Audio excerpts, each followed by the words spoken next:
Wow. I've enlisted as an NCO. I didn't get shit. So it pisses me off. But But you're lucky to be here, asshole. yeah, apparently. But Yeah. that's just it. The military, maybe this probably wasn't how it always was meant to be. I will say in the last 10 years, what I have noticed, they have transitioned into, we need to make these people dependent on us. Yes. Mm-hmm. We need them dependent because we can't afford them to leave. So what do they incentivize you with? Money. Oh, money. Look at this BAH you get if you get married. If you get married, you're going to be having sex. If you're having sex, there's a good chance you have a kid. You have a kid, more expenses. More expenses, yeah. Your wife probably isn't working, so you're not marketing yourself. You don't have time because we don't give you time. So come time for reenlistment. You are so right about how the institution wants to create the dependency, right? And we're seeing that, unfortunately, in government and society writ large. Today's political leaders, all they want to do is create a dependency in the population on the government. You're listening to the Art and War podcast with your hosts, Mitch and Nathan. Mitch is a former airborne infantry squad leader who now spends most of his time coaching soccer. Nathan is a professional illustrator and an avid shooter with a couple of years of Canadian military experience. Together, they run the Seaburn art page. Enjoy the show. Email. I sent you vector file. Yep. Oh, okay, cool.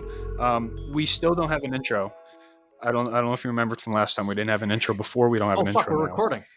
God damn it. Yep. Oh my God. Every time. Takes us by surprise. But this is our intro.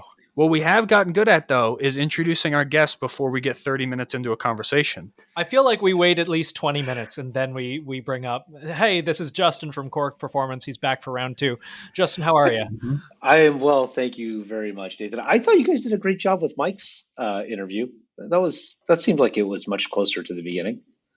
Yeah, yes, because he made a point, because our production manager gave us shit for not introducing the previous guest for over 20 minutes into the podcast. Yeah. I just wanted to steal the introduction out from under Mitch's nose for this one. He's coming on. Is it not coming on? We already have it recorded. Is that next? No. It's the 26th. We're having him and Isaac. So by the time you listen to this, it's already happened. You have already listened to it. But that was one of the easiest podcasts we've had to do, just because Mike came on and was essentially, he was asking a lot of the questions to Isaac for us. So we were just like, that's totally okay. I remember halfway through, he's just like, Nathan, you're being really quiet. Why don't you get some White Claws? I'm like, I'm just vibing. I'm enjoying listening to you be the interviewer. But yes, I'll have White Claws. Thank you for the excuse.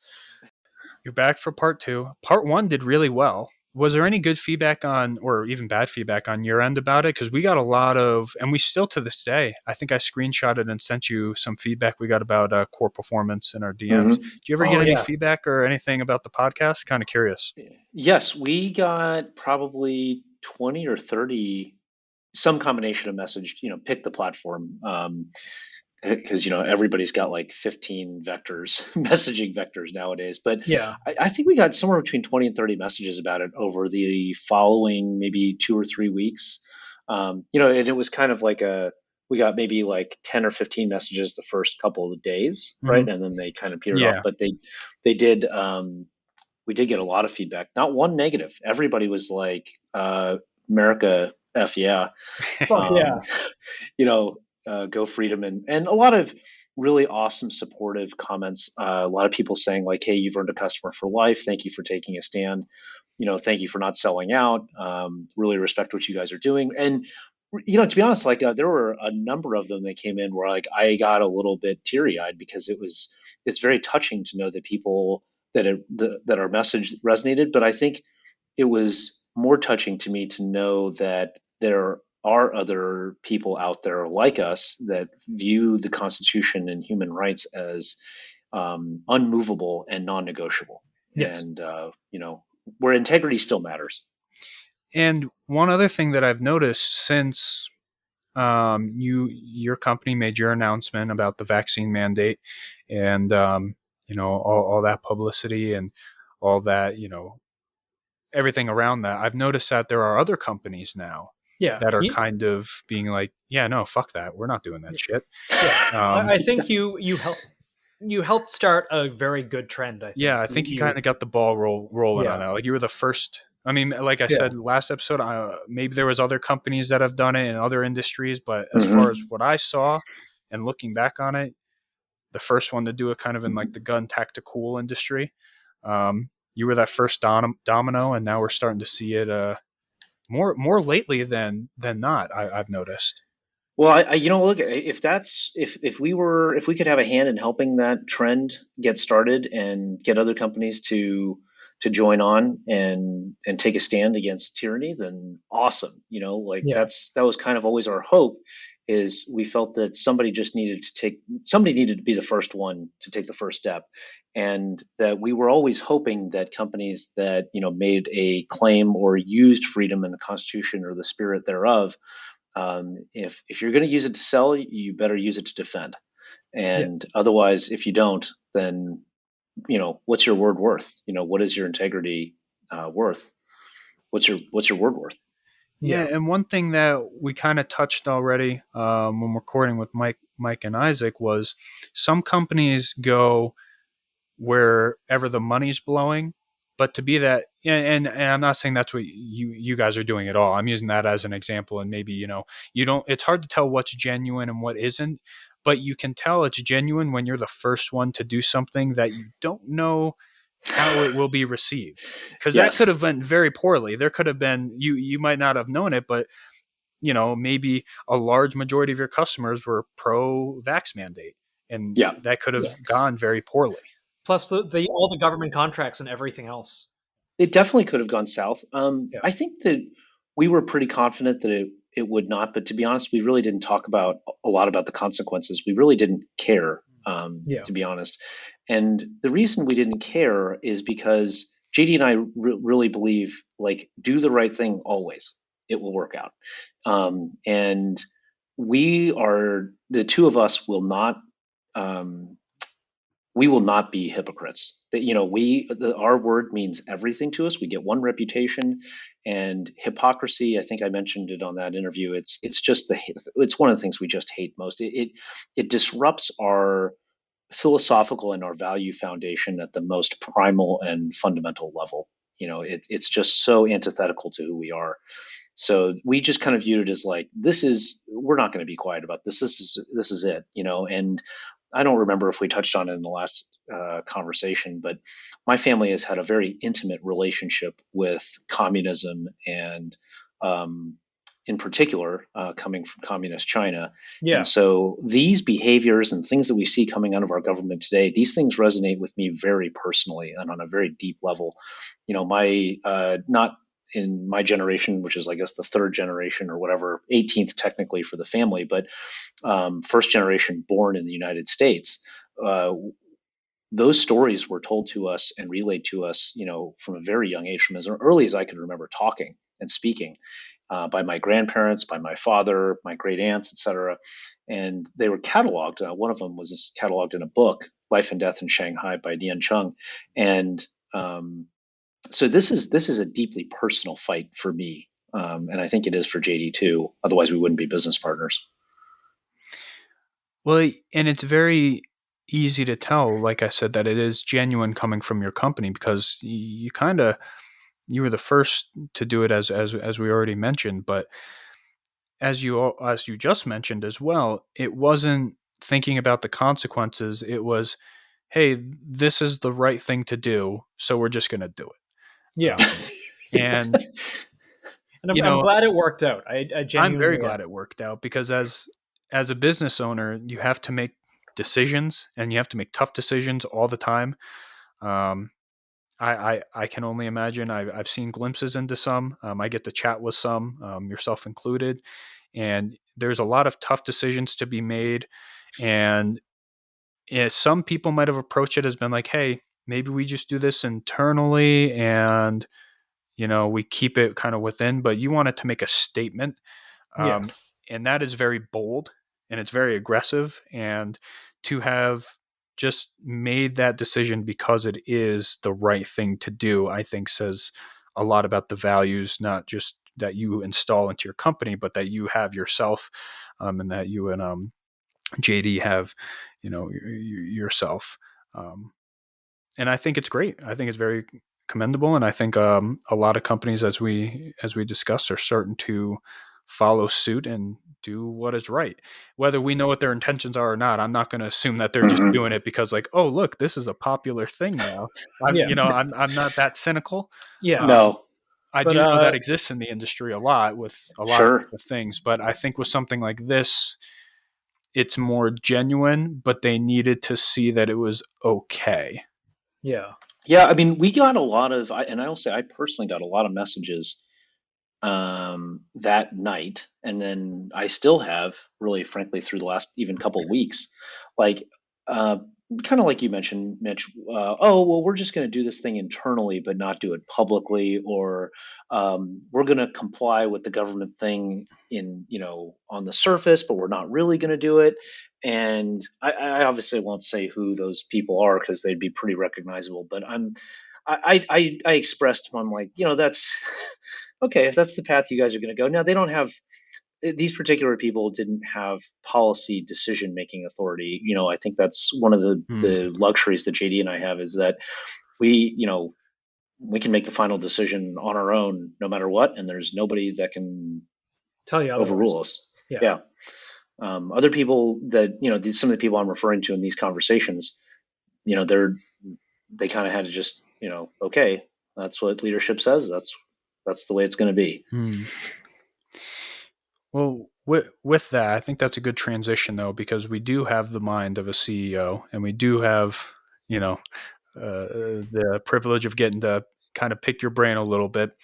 One thing that I have talked with you about, and just for everybody listening, one thing that I've been working on for the last 2 to 3 years, I'm still in the military, but I knew that my time was coming to an end. And I started to look at some of my friends or some of my soldiers that have gotten out and what they were doing. And a large majority of them are either back home living with their parents, they're dropping out of school, or they're joining the military again. And I thought to myself, seeing all that, well, one, I failed as a leader for my soldiers that are doing that. And two, I don't want to be like that. So I started to invest into myself as a person outside of the military and less as a soldier, because, and I'm not saying I was taking time away from being a soldier and doing my job. I'm saying in my free time, I would go out and not have free time.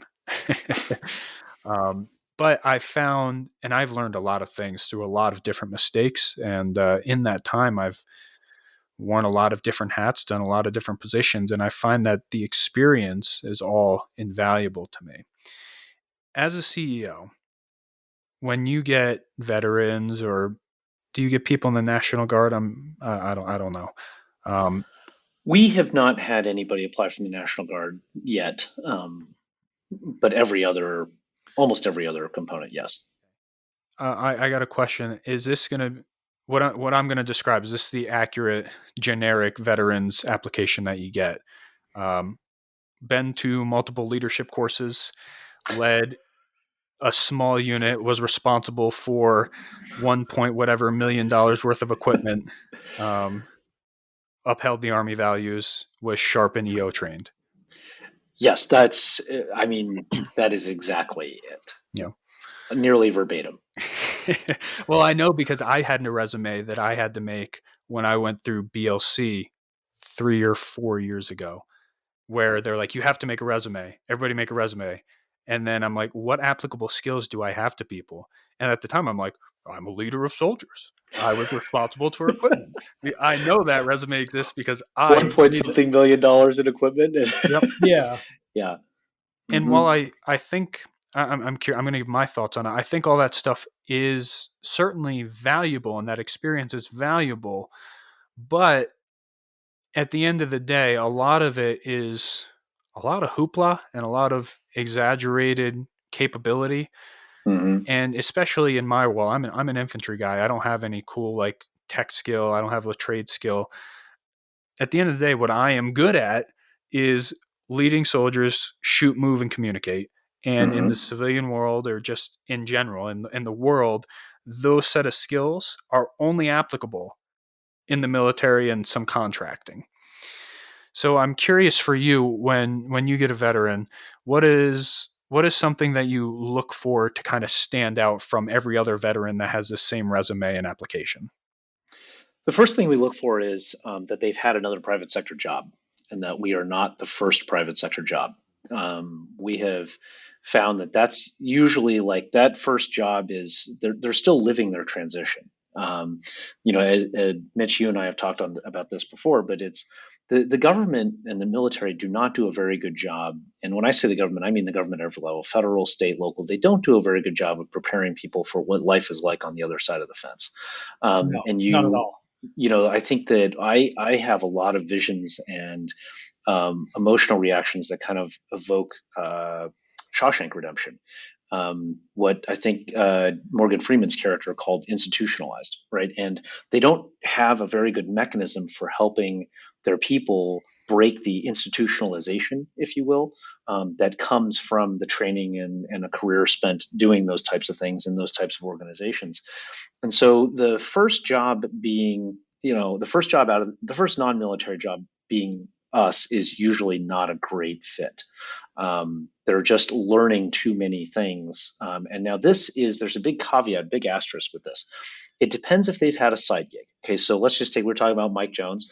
Mike Jones is a great example. Now he's I know going to be a little bit of a he's an exception to a lot of rules, but he developed a skill while still on active duty, much like you have been doing, Mitch, and he really honed it and has built it up to where he does not need the military in his life from a career standpoint. It's very obvious, right? It's if he can staying in is his choice at this point and completely his choice. So we look for are we the first job that you're going to have out of the military, and do you have skills that are useful for the company? And I think that unfortunately, when people say that, there's a connotation or there's a reaction that could be a very selfish, maybe even greedy statement. But the world of business is, it's sharks, right? You swim or you die, and businesses have to have skills in their team members, and they have to hire for skills that are relevant for the business and not just relevant in a year or two, right? The way that a lot of government agencies hire with the assumption that you're a blank slate and that they will equip you with all of the skills that you need or, knowledge mostly that you need to do the job that they want you to do. And that's just not how it works over here, right? This is like, do you have skills that can be applied to the company? Do you have a personality, that is good for the private sector, for the role that you have an interest in? And if both of those things, do you know how to make the rubber meet the road right away? Right now, training is not a word that I like to use a lot. We like to say onboarding, and the reason is because like training, it takes a very traditional military approach, leader follower model. And at Qore Performance, we really try hard to not use that model. We try very, very hard. And I'm not saying we're successful at it all the time, not by a long shot, but we try to use a leader model, like build, equip, empower our people to make independent decisions without depending on leadership. And where we view leadership's job as helping them to construct philosophical toolkits and frameworks so that they can make independent decisions without any input, and that they can do so repeatedly and successfully and independently. But that's a very different mindset. So, not first job, have skills that are applicable. And then we look for things in their language, in the way that they write their resume, and we're looking for mindset, right? Is your mindset one that's a better fit for MITRE or Booz Allen Hamilton or Lockheed? In other words, you're looking for a lot of structure. You're looking to be told what to do. You want that safety and security in return, or is your language indicative of somebody who is looking to take risks, wants a little bit more freedom, and they want upside commensurate with that freedom? And I think to that last point, a lot of people getting out of the military with just that skill set from the military would turn towards the latter, the more secure option, where they don't have to make decisions. And if something goes wrong, it wasn't my fault. I was just doing what I was told. Because that is essentially what the military does. Now, don't get me wrong, in the military, there are still some checks and balances to hold you accountable for your actions. But even if, for example, I'll use a soldier, one of the worst soldiers I've ever had in my military career. I would get in trouble because his room wasn't cleaned. And he was able to say, my team leader didn't check my room 5 times a week like he was supposed to. And sure, in the fine print of what I'm supposed to do as an NCO, I'm supposed to be in the barracks 5 days a week, making sure that everything is like white glove clean. Oh, wait, sorry to not to interrupt. Was this the dreaded guy? Yes, this is a guy that tried to ruin my career by lying to my platoon sergeant that I was drinking. Oh my God. The only thing that yes. saved me was that at the time I didn't drink at all, and my platoon sergeant knew that. Really long story short, it took this guy 43 or 42 and a half minutes to get into full kit. And his one job at CST in Fort Knox, Kentucky was to get into full kit and to be in a vehicle. He didn't have to drive it. He had to just sit in the passenger. That was his job for 4 months. All he had to do was get in the full kit, sit in the passenger vehicle. That's it. And it took him 42 or 43 and a half minutes to do that. So I'm like, okay, I'm at the range all day dealing with cadets learning to shoot. I can't baby you. So what we're going to do, we're going to see how long it takes you to get into full kit so you're not late to work again. So it took him just as long again. So I'm like, okay, we're going to keep doing this until you can get into your full kit and you are good to go. That way I can go to the range and not get calls from majors asking where you are. Like I can't be there to walk you to your job.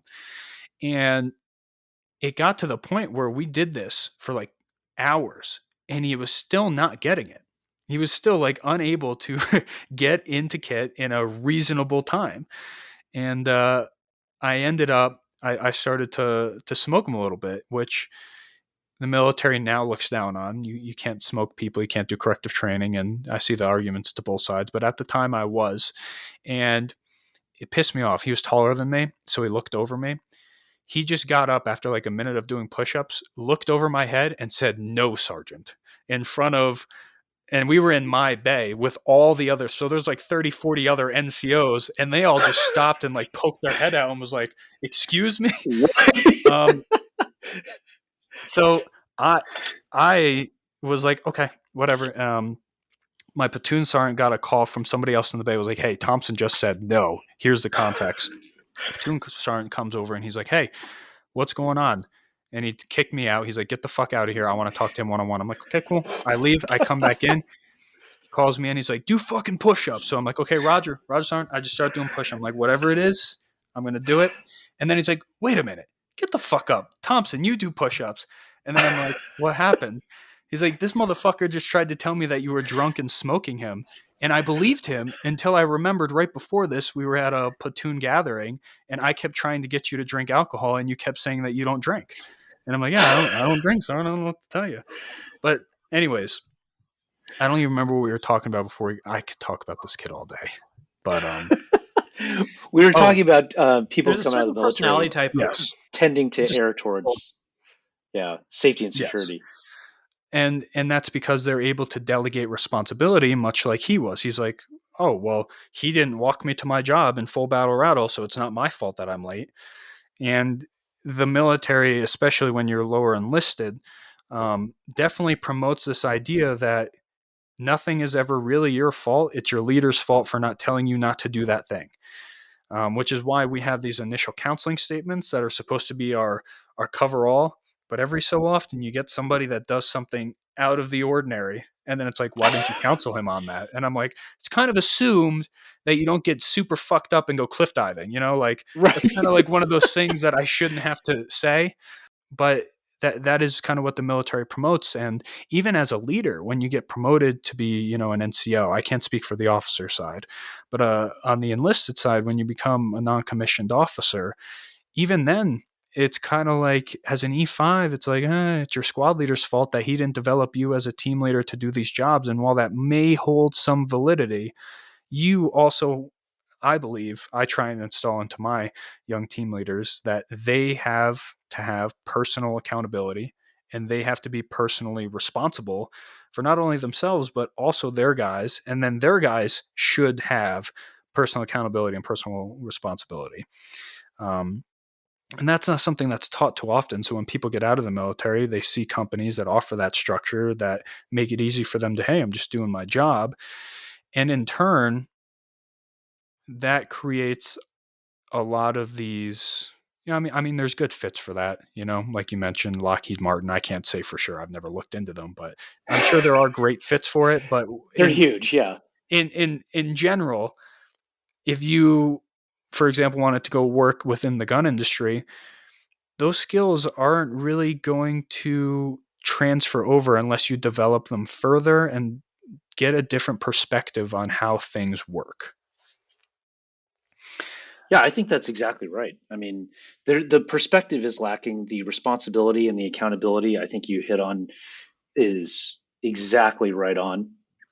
And there's also, I think that there is a, going back to that term I used earlier, institutionalization.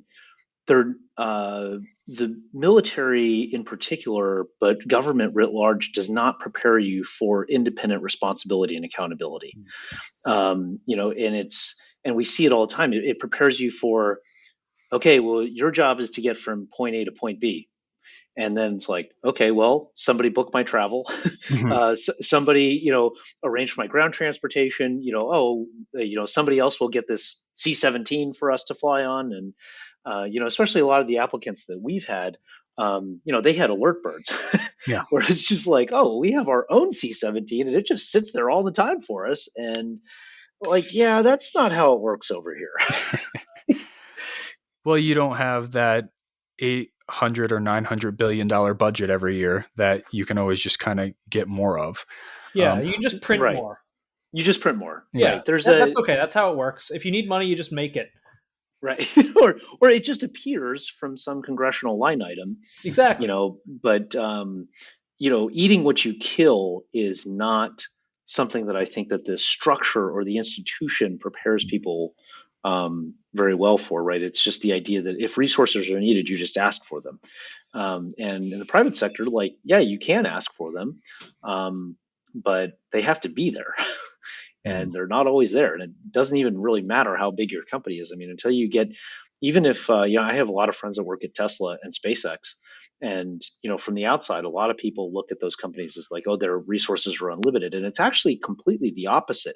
When you are changing the world the way that those companies are in particular, your expenses just have more zeros behind them. But the number of them and the velocity at which they come at you is the same.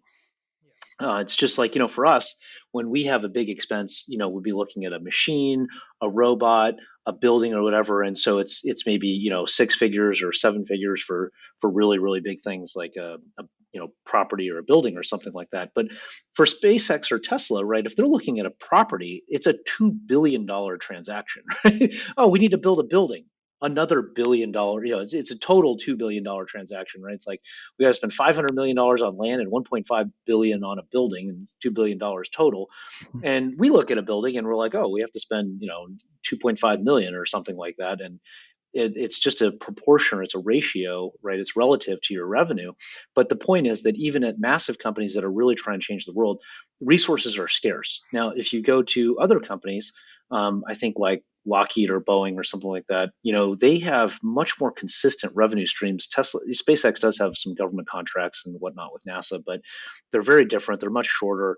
And so those structures and the predictability, the safety and security, that's very, very different on this side of the fence versus on the government side.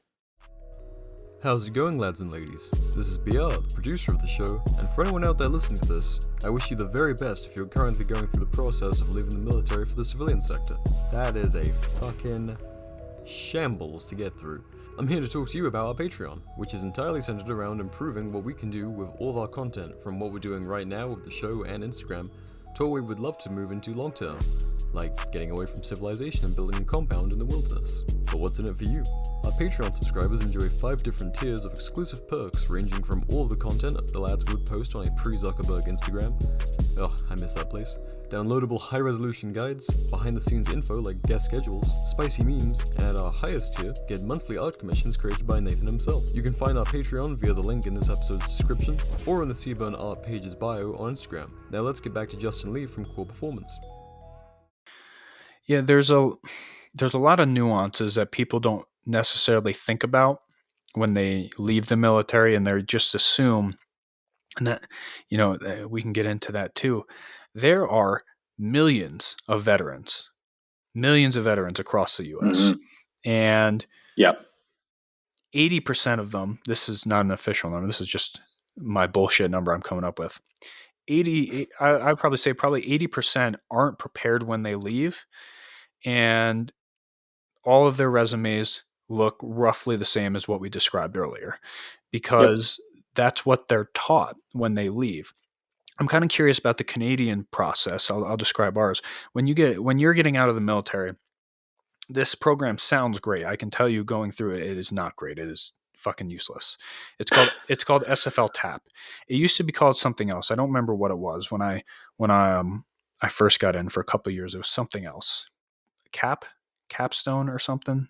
I don't know. You talk about SkillBridge? Do you guys have SkillBridge? So that is part of it. That is a part of SFL TAP. It's like Soldiers for Life Transition Assistance Program. Mm-hmm.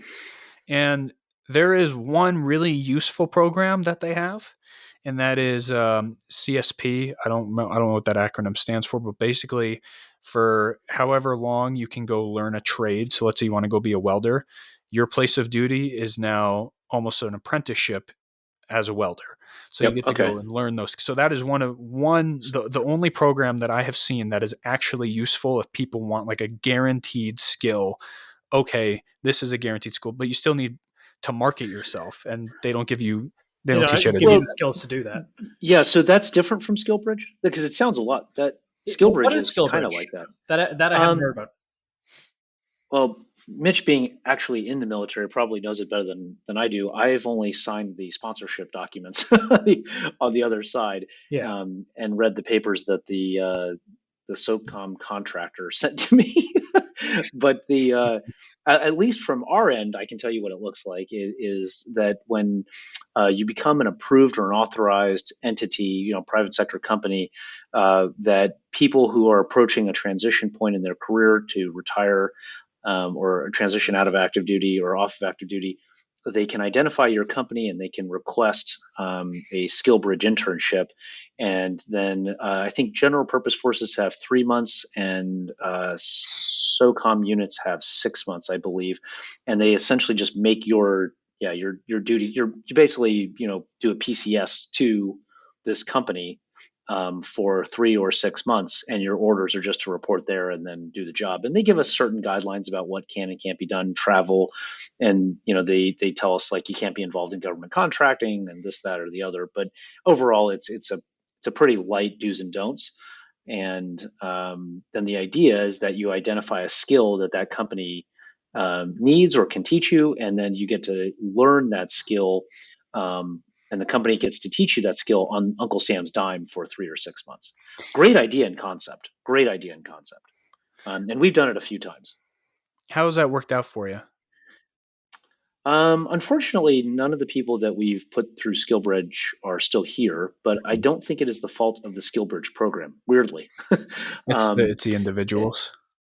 Well, and I hesitate to blame the individual, and I'll tell you why. Not that I'm not looking to skirt accountability, because obviously in my position, accountability is king. But SkillBridge, I actually think that SkillBridge could probably be very, very effective, and might even be very, very effective for other companies. I think the challenge is that in order for SkillBridge to be successful, it requires that the individual have a crystal clear vision of exactly what they want to accomplish in that 3 to 6 month time window. And we have had the candidates that we've had come through have not had that clear vision. And so what they use SkillBridge for, instead of acquiring skills, is as exploratory time. And then all of a sudden SkillBridge is up, because 3 to 6 months actually goes by pretty quick. And then they're like, I still don't know what I want to do. Would you offer me a job? And then we're like, you didn't acquire any skills, and you're really no farther along today. We literally, you requested that we put you into 6 different departments and 6 different jobs so that you could try a new one each month. And we did that, but you didn't acquire the skills to do any one of those 6 jobs. You just got to experiment around. And so we didn't offer those people positions, and they were very disappointed in that. But we were like, hey, the whole point of this was, you came into this wanting to learn this skill, and we said, okay, we'll teach you this skill. Literally 3 weeks later, I don't really know if this is really my jam. I want to try something else. Okay, cool. We'll let you try something else. Try something else, right? 4 more weeks go by. I don't think this is really my jam. I want to try something else. Okay. And there's the reason why I hesitate to place blame at the foot of the individual is because I think that the military as an institution sets people up for this because it allows this kind of thing to happen. And I know that there's people will say, well, it doesn't exactly happen like that. There's specifics that, whatever, but it kind of does let you do that. And way more so in the sense that it doesn't mandate that it doesn't require that you develop a skill to move from one to the other. It'll give you some onboarding, give you some training time, or, the classic government thing is like, oh my gosh, this person's a huge pain in my ass. Promote them, get them the hell out of here. Yep. Oh yeah, we got into that. Promoting people out of positions. That's such a real thing even here. I think it's a institution of government practice. Yeah. It doesn't really matter what flag you're flying. Yeah, because it is so hard to fire a government employee. Right. It's so hard. Yeah. So what can you do? What's the easiest method? Always assume that the government's going to do the easiest and laziest thing. Promoting. Promote them. Yep. That's fine. Yeah. Because again, we go back to the accountability. So I do hesitate to say that SkillBridge is not effective. I think SkillBridge probably has potential to be very, very effective. I just wish that the military would provide a little bit more guidance. And I don't blame these individuals, because these individuals went to service academies, and then they went from the service academy to whatever their first assignment was. I think being a second lieutenant somewhere, and then from there to another, their first white side soft team, and then from there, up to the guys who have alert C-17 birds, and so on and so forth. And so it's just one step after the other, but there was never a time where they were like, hey, someday this is going to come to an end, and you can't just, ride on MH-60s all the time and little birds, and you are going to have some other skills. So why don't we help you identify what your, really why do you love doing this? What really gets you up in the morning, and what's going to be a good fit on the other side of the fence? Instead, they're just like, SkillBridge program is available. Go find a company to sponsor you for an internship. Like, well, yeah, maybe try giving them some context, guys. I will say as well with the SkillBridge program, I know it exists. The reason I didn't really mention it as one of the applicable things like the CSP program, for a large majority of people getting out of the military, they're not going to get that shit approved. Now, the SOCOM and the special units, they probably will. And I probably would, being an NCO. I can tell you that the lower enlisted, they're going to get told to get fucked. And no kidding. I didn't know that. Yeah, it's something I never even heard of this program. So it exists. And I'm sure a lot of different people get a lot of different uses out of it. But I will say on regular big Army, E4 and below, you have to have be in really good standing with your commander for something like that. Because as an E4 and below, you're not even trusted to fucking clean your room. Like, as we talked about earlier, they're not going to trust to send you out by yourself to some other company for 3 to 6 months to go learn a job. And people will look at that and be like, oh, you're trying to get out of training. Oh, you're trying to do this. No, I'm trying to get the fuck out with some type of skill. Some people might look at it like, like this is a vacation from the Army. I'm trying to get as far away from it as possible. I'm sure that exists as well. But yeah, E4 and below, I've never seen that get approved for them. And even E5s, like it's rare for that to get approved for even NCOs. But E6 and above, you're kind of in more of a political position, so higher ranking people. So like when I had leave to go to Florida to pick up my dog, approved a year out by lieutenant colonel. I the only reason I got this approved by him specifically, I was filling out the form. He walked past the computer. He's like, hey, Sarkaz, what are you doing? And I'm like, oh, I'm filling out leave to go pick up a dog next year. He's like, oh, I'll sign it. That's the only way. It's not like he was my company commander at one point. No, he just happened to walk by. We talked a little bit when we were out in the field once. He remembered me. He's like, yeah, fuck it, I'll sign it. So I had it. And then I had a commander, a CO, that was like, I told him, I'm like, hey, look, Lieutenant Colonel signed this, just so you know. Like, I didn't go above your head. This is what happened. He was like, yeah, okay, cool.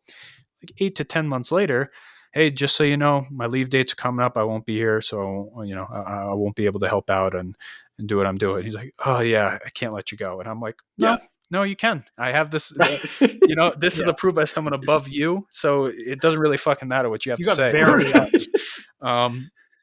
and it was a struggle, but it ended up being fine. But the point that I make with that story is, I'm an NCO, so I know, like, hey, look, BC signed this, so it doesn't really matter what the CO has to say about it. Yeah. A lot of people will just go like, oh, I'm an E4. I've never even talked to my company commander. And now I'm going to ask him to let me leave for 3 to 6 months to go do something. It doesn't happen. It has the potential, though, like you said, it could be great, but you need to give the soldier, because a lot of them aren't going to go out and find it themselves. You need to give them some type of direction, and you need to be like, hey, look, this is what the military prepared you for. This is what the rest of the world is looking for. Do you have anything applicable from here? Yep. Your $1.5 million of an accountability doesn't matter. No, it doesn't mean anything. You put it in a cage and you locked it and you never looked at it for months. That was your accountability of it in the Army. Mitch, I think you brought up a great point with, like, they're going to have to go out and find it, and they're not even going to know how to do that or where to look for it or have the connections to it. In the case of the people that utilize SkillBridge with us, I am not a fan of the service academies, not by a long shot. I think they're in the current form that they're in today, they're largely toxic, and they represent a massive liability to our country. Because they're doing a disservice to the services themselves. And the reason for that is, they're largely training people not in reality. And unfortunately, part of that not reality, part of that fictitious existence is an exceptional network that is just not present to the rest of their men, and their troops.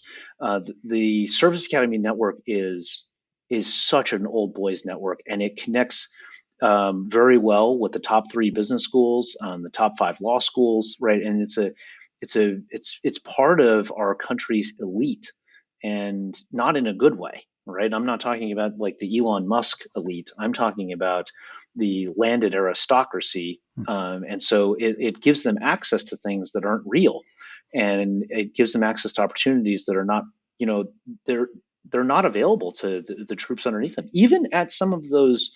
The special units, right? The Service Academy officers are treated differently even than the senior NCOs. And we've had both of them, apply and come through here. And I've seen the difference, and it's not the same thing. And I think that's very unfortunate. It's one of the many, many reasons we really don't like having Service Academy people apply for jobs with us. Yeah, the officer world is very hit or miss. I had the insight of being a NCOIC at cadet summer training, so I kind of got to see some of the officers. I was very concerned for a lot of them. But there, every so often, a couple would come through, and I'm like, you're gonna be a great leader to a platoon one day. But it's very hit or miss. Nathan, I'm kind of curious for you, getting out of the Canadian Army. Is there any like preparatory things? Like, we have SFL TAP, we have CSP. Do you have any programs that kind of prepares Canadians from getting out of the military? Honestly, I know that they exist, but I'm not really privy to it. Isaac, who we brought on before, not Isaac Botkin, but Isaac from we're going to have to pick his brain. He knows a lot. I just kind of, turned in my stuff and left. I filled out the requisite paperwork and fucked off. And thankfully enough, I was not entirely helpless coming back into the regular world. I had worked other jobs and didn't get in immediately, and had real world experience to kind of put me on my feet. Compared to other guys, I know that they exist, but I don't think that I know that there's similar inefficiencies. Yeah. Sorry, I have a cat in my face. The cat's showing us her butthole. Yeah. It's funny for me. I didn't know what to do when that reality hit me. And I remember the exact soldier, he came back into the military and he was so amped to get out. Yeah, he was mine. I definitely, I take some responsibility for having, him go out, fail, and have to come back in. And when that hit me, I remember thinking, like, I don't even know where to start. So what I ended up doing, I was like, what am I passionate about? I'm like, soccer. I'm very passionate about soccer. And that was my starting point. I started volunteering to coach, and I'm just like, hey, look, I'm going to get as far away from a military base as possible, and I'm going to coach and just interact with people that aren't in the military. Yes, Because just smart. simply interacting, like, Yeah. it's a very, very different culture on how you speak, what you speak about. It's very different, and that opened up the opportunity for me to, I mean, in 3 years, maybe 3 years time, I'm not an employee to any professional soccer team, but I do contract work for professional soccer teams. So I went from literally Right. just volunteering to climbing and making my way there and obtaining so many social skills. I think was a big one along the way. Learning to communicate, because I joined the military at 17. What the fuck do you know when you're 17? You know how to talk to high schoolers, and you barely know how to, Even then, barely. yeah, barely. You don't even know how to talk to girls at that age. And Right. the Army did a really another unique thing. I'm kind of curious. Have you ever had someone that was like uncomfortable talking with females due to the military? You brought that up. We haven't seen that yet. Okay. Not yet. I bring it up because when I joined in basic training, so I'm 17. I barely know how to talk to girls as it was because I'm a fucking weirdo from high school. Join basic training. I'm in there. And one of the first things the drill sergeants tell us, and this was reiterated throughout my entire first 2 years of my career, even at my first duty station, you see a female soldier, walk the other way. Don't talk to them. And really? Yes, in infantry world. Now, this isn't big Army. In infantry world, because women weren't there, it was, do not talk to women. They will sharp you. You will get in trouble. You will lose your career. And that was pounded into us in basic training, and then even at my first unit. So we had some females that worked up at the S shops, and we would have to go there for paperwork. And I would go up there, I would see a female sergeant, and I would freeze up. I'm like, can't fucking talk to him. Here's paper, and I would leave. And they're probably like, what a weirdo. Yeah. And I know that is something other infantrymen have. Not now, because now we have females kind of integrated with us with, we have our own supply, we have our own RTOs that are females that aren't infantry but are attached to infantry units. Mm-hmm. It wasn't like that where I was at, and it wasn't like that in basic. Even the female civilian DFAC workers, so the people that served us food, we didn't talk to them. Our drill sergeant, do not fucking talk to them. Do not communicate with them. And it wasn't just my basic training course. I had to confirm this with other people. Now I'm like, were you just told not to communicate with women? And they're like, yeah. And I'm like, that fucked me up for years. Because for literally years since I was a kid, don't talk to women. I already don't know how to already, so it's fine. And then just on a professional level, that was something that I had to develop myself. And it's really weird. I wonder what other little nuances and things like that exist for other people in the military that aren't really talked about. Well, I can tell you a couple of nuances that we've observed. Please.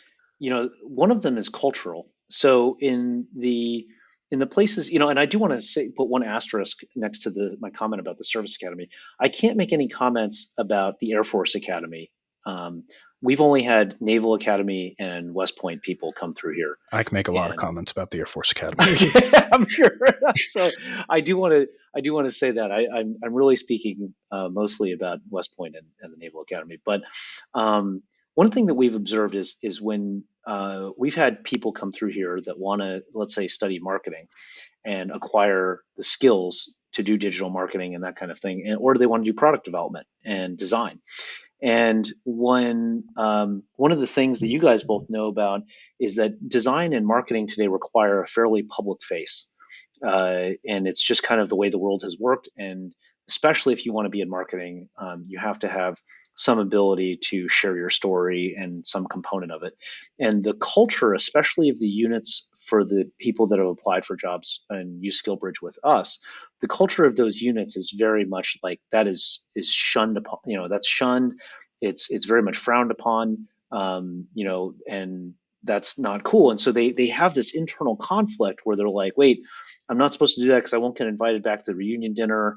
I'll get taken off the email list, or like I'll lose my access to the brotherhood, and that's not cool. But on the other hand, I really, in the case of some of the people that have come through here, I actually am really good at this design or this marketing thing, and I really want to do it. But in order for me to do it, I have to take a more public profile, and I can't just be like, this nameless, faceless entity. I have to be able to tell people who I am, where I came from, et cetera, and in kind of a public way, or else I can't do my job. And unfortunately, they had to deal with this conflict, and nobody taught them how to resolve that conflict. I don't blame them one bit. They didn't want to lose access to all their friends and the unit that they had just spent 7 to 10, whatever, 12 years with of their career. That's understandable. But again, the military is not they're not doing these guys any favors with helping them transition through that, helping them to deal and manage and cope with that. It's very, I don't want to say sad. I struggle with trying to say that the military should prep us more without also saying we should take more accountability and prep ourselves.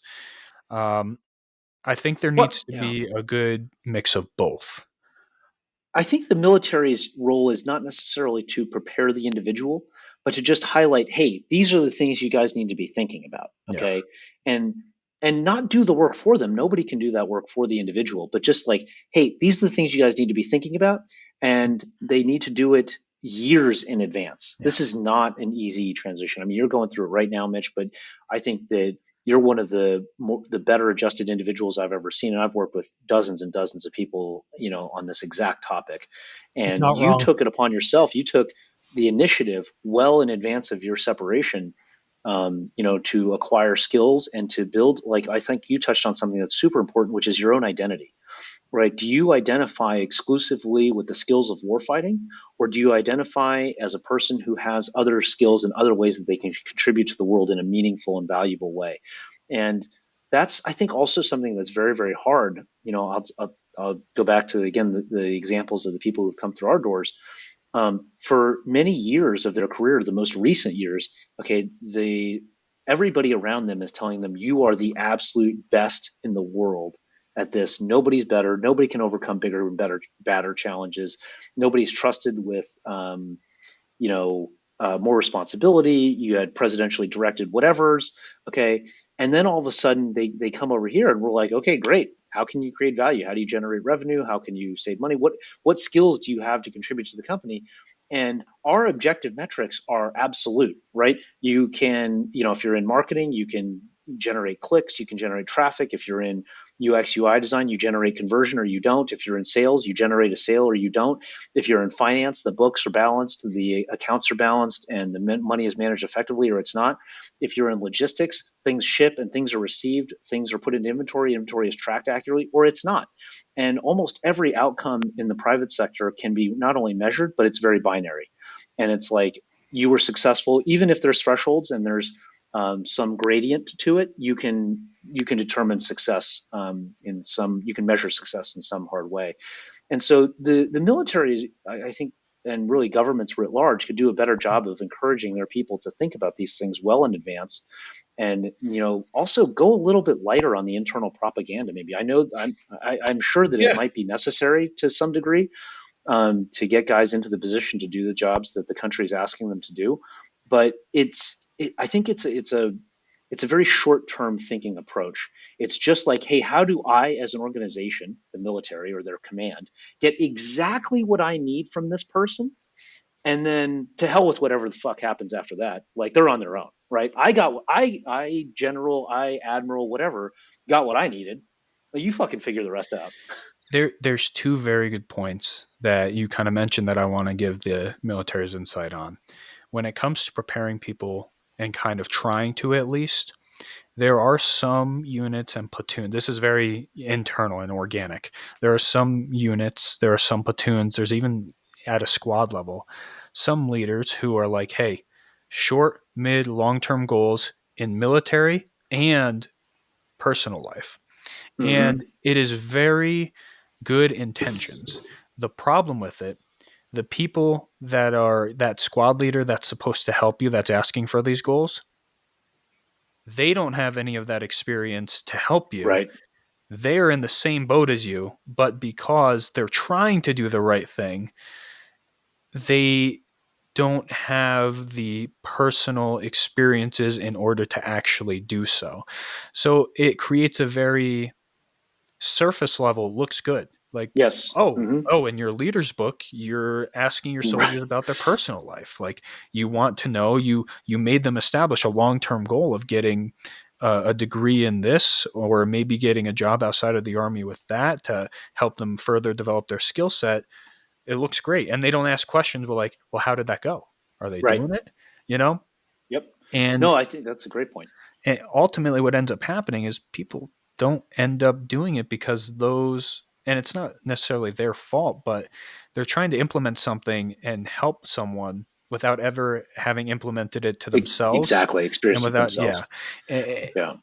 And with that as well, though, one thing that I really, it makes me laugh. When you get out of the Army, if you get an honorable discharge, you're going to get an award, another ribbon from the Army, just for doing a good job. You cannot clear the installation unless that award is written and approved. And it's so fucking stupid, because my logic, like right now, I have to get, because I'm an NCO, I have to get a certain level of award, or else I will not be able to clear the installation. And I'm asking my commander, I'm like, sir, I don't give a fuck about this award, and it's not going to matter. If I was staying in the military, sure, that's like another thing, some more chest candy. Yeah. I'm getting out of the military. Am I going to go to my future employer and be like, hey, look, I got an RCOM? Like, they don't fucking care. Nobody cares. Like, it's meaningless. And it's such a, you don't get this, you don't leave type deal. And it almost reinforces this belief into a soldier of, look, I got an award. Employer, look, I got this thing for doing a good job. You're telling me it's not good enough? It's not good. And it very well could be, like, if someone has a Medal of Honor, maybe you view that in a different light than like like an RCOM. But ultimately, that doesn't bring value to a business. It's like, yeah, I mean, you did good, but that's not going to generate this sale. That's not going to produce numbers for us. And unlike the military, we have to focus on the numbers, because we don't have this $800 billion budget every year to where if you fail, it doesn't matter. Right. No, that's exactly right. I think the and your point about the people coaching them not having any experience implementing these transition plans themselves is spot on. I remember when we were doing the paperwork as a sponsorship entity for SkillBridge, all the people that I talked to were civilian contractors, and none of them had actually held a private sector job. But they thought they were private sector employees because they were contractors. And after we got into conversations, they had spent 12 years working for various contractors as the contract for that one position, moved hands, from one party to the other, but the job stayed the same. And so they just jumped ship. And so they think that they have a bunch of experience. And it's the same cancer of institutionalization that we were talking about on the other side. But now these, quote, private sector employees have been private sector employees, quote, air quotes, for 12 years, even though they've actually been working for the government for 12 years. And they really have no idea. They haven't even been in the military. So they have no experience doing literally any of the things that this particular uniformed service member needs them to know how to do, and is now coaching them on. And I was just like, this is only the U.S. government. Sorry, Nathan, probably the Canadian government too. Probably every government. Probably every government. Indicative of a problem with government, much less anything else. I've been trying really hard to just like bite my tongue on just the failures of bureaucracy the entire time, but it's going to happen at some point. Yeah, and it's just like, why are they putting these? They're setting our guys up and gals up for failure by putting people in these coaching and transition management positions that have no experience either working in the real private sector, or in transitioning themselves off of active duty and into the private sector. It's just, I'm like, only the U.S. government. This military not career counselor, SFL TAP counselor. So you get assigned somebody, and they're supposed to help you transition out. I'm not going to name mine, but I was asking her. I'm like, okay, so like, like what have you done? And she's like, oh, I was a military spouse for about 15 years, and my husband's still in the military, and now I work here at SFL TAP helping you guys get out. And Yeah. I'm like, that's not the experience that I need. Right. I don't. I Yeah. mean, I have no, like, my wife she wouldn't consider herself a military spouse. She would fucking hate herself if she ever called herself that. But like my wife, she worked, we had a kid, and now she's a stay-at-home mom, and that's fine. I have nothing against anybody that wants to do that, or anybody who wants to be a stay-at-home spouse. It's great. I want to be a stay-at-home, Sure. that's what I want to do. It sounds great. Right. But that experience has absolutely zero value to me, who needs to get a job. Yep. You can advise me and tell me, stuff that your husband has seen with his soldier, sure, but or wife, whatever it is, but that's not helping me. I'm supposed to show you my resume, and you're supposed to be the expert that says, no, this is stupid.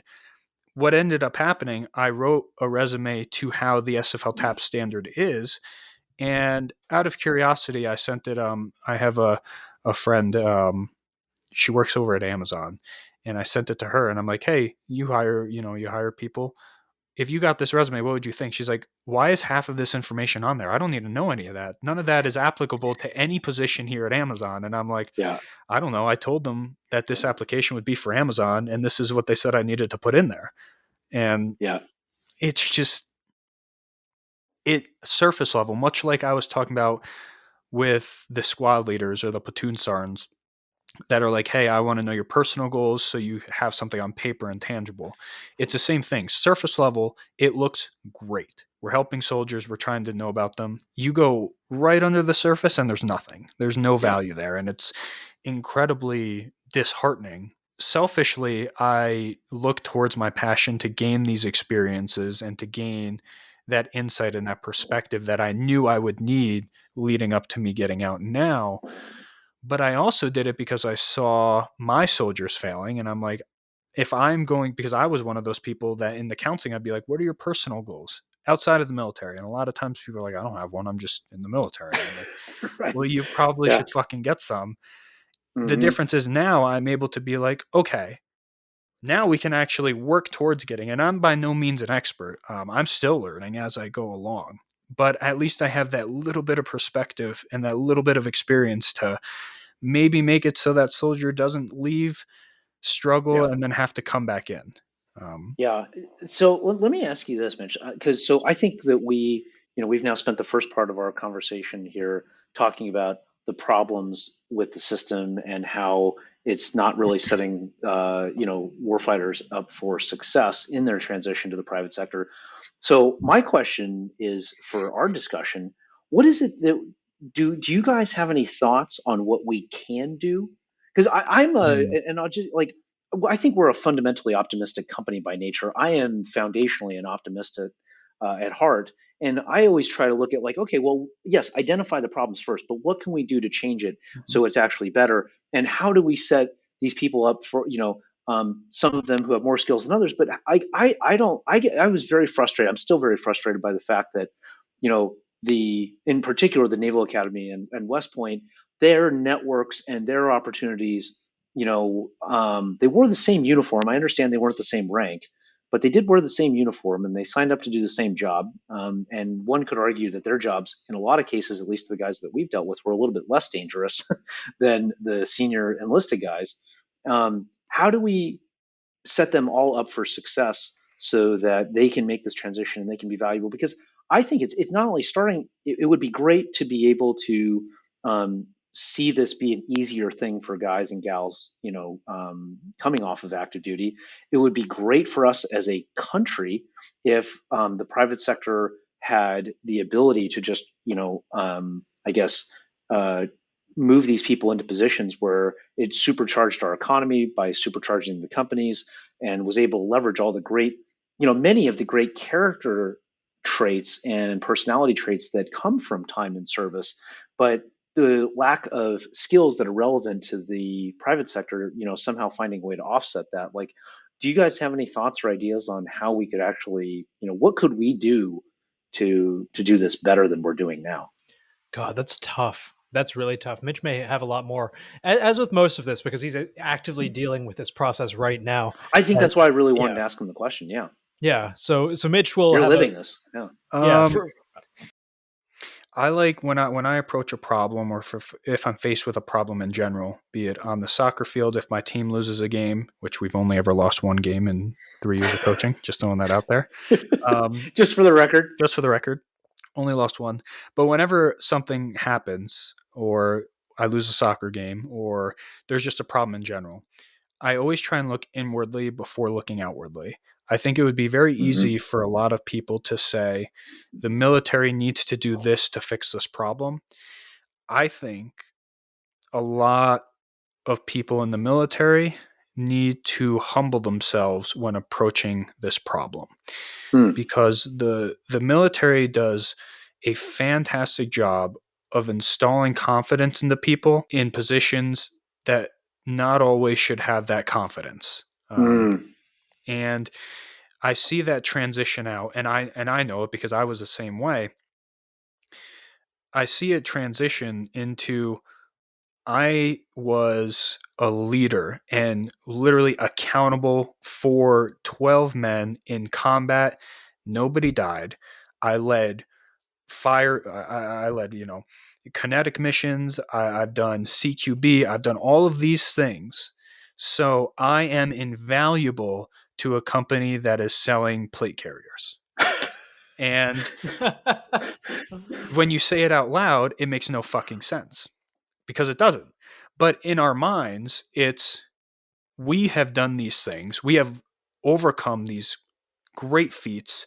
We've worked so hard to get to where we are. Now is the time to where people start appreciating us. And that sounds really self-centered, because it is. Yeah.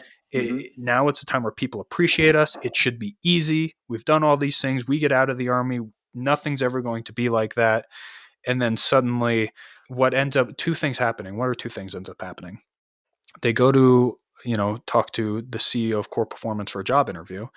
And essentially you're like, whatever you say, it's not going to work out. We have somebody that is more qualified for this position, or whatever have you. And one or two things are going to happen with that person. They're either going to be like, fuck that company, they don't know what they have. Or they're going to be like, holy shit, I don't have the marketable skills to do the thing that I think I can do. Yeah.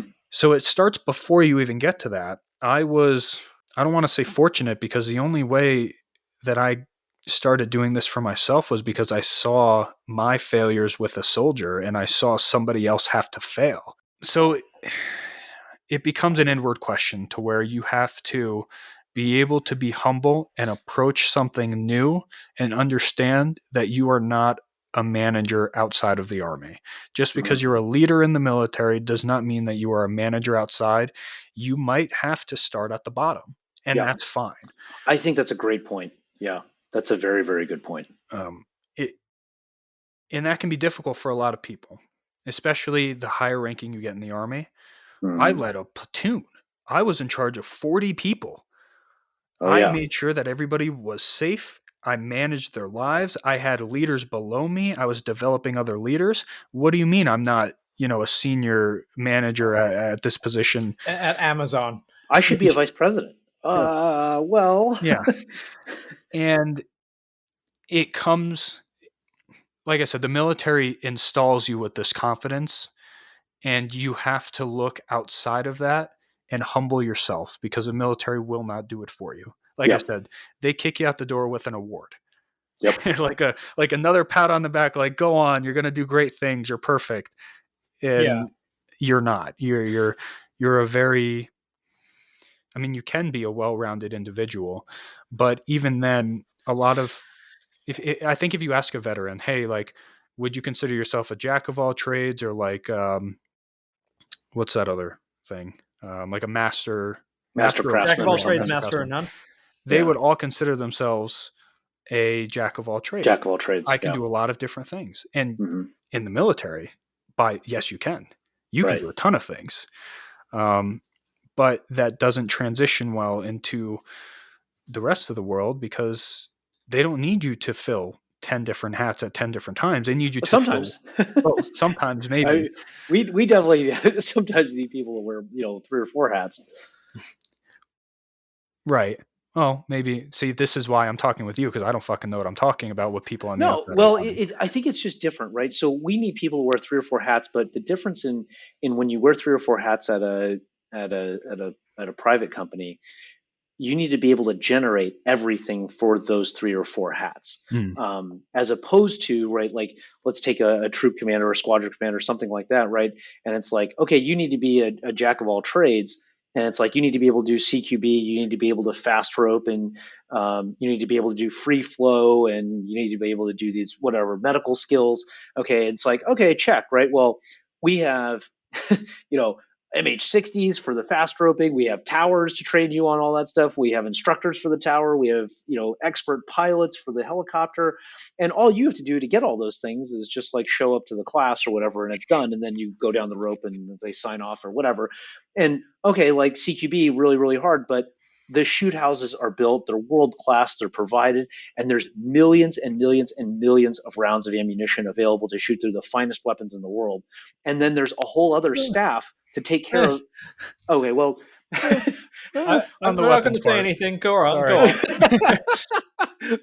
The story I'm using are the guys had 416s, so I'm like, wow, that's a really nice gun. Yeah. And they had match grade triggers on them, and anyway, so they but you had guys to take the armory done, right, to in the armory to maintain the weapons, and other guys to make sure you had ammo, et cetera, and you didn't have to worry about generating the revenue to buy the ammo, the revenue to buy the guns, the revenue to fuel the aircraft, how you were going to staff the aircraft. So here, as a good example, like, we'll take our head of manufacturing.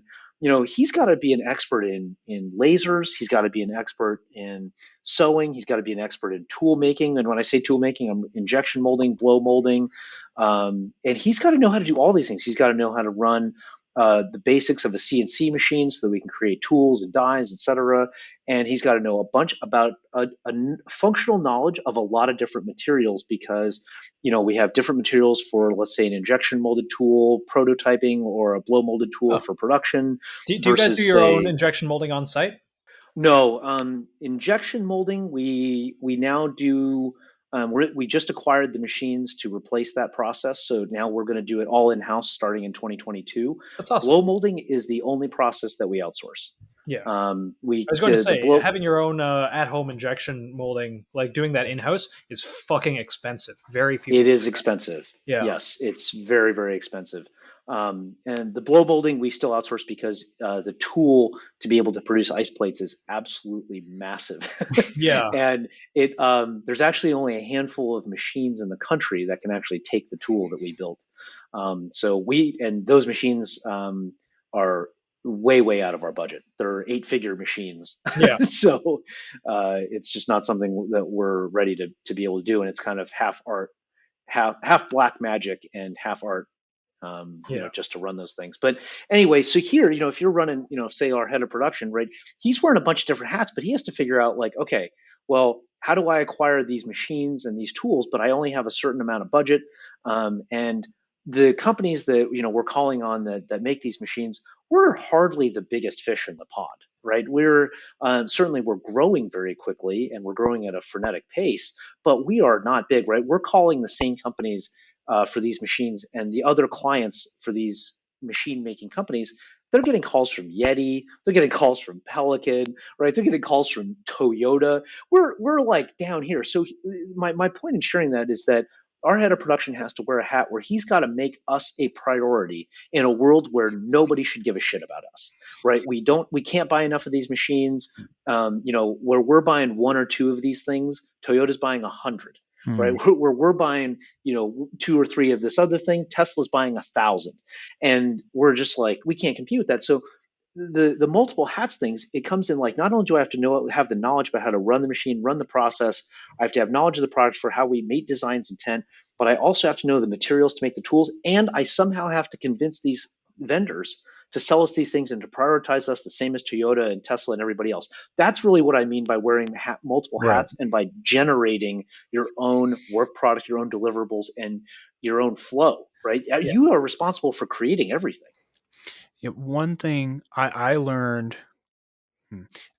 I had to fake it to make it to get this position. I was a director of soccer for a year and a half, about for a local high school.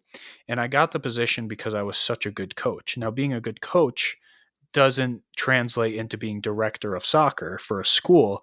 Yeah. I learned that really quick. But I had prepped myself to work with others to where I was able to surround myself with people that accommodated my weaknesses. My strengths in that position, I'm a great fucking coach. Smart. Great fucking coach. And when I had to interview people, one, I didn't know how to interview people, but I learned, through trial and error.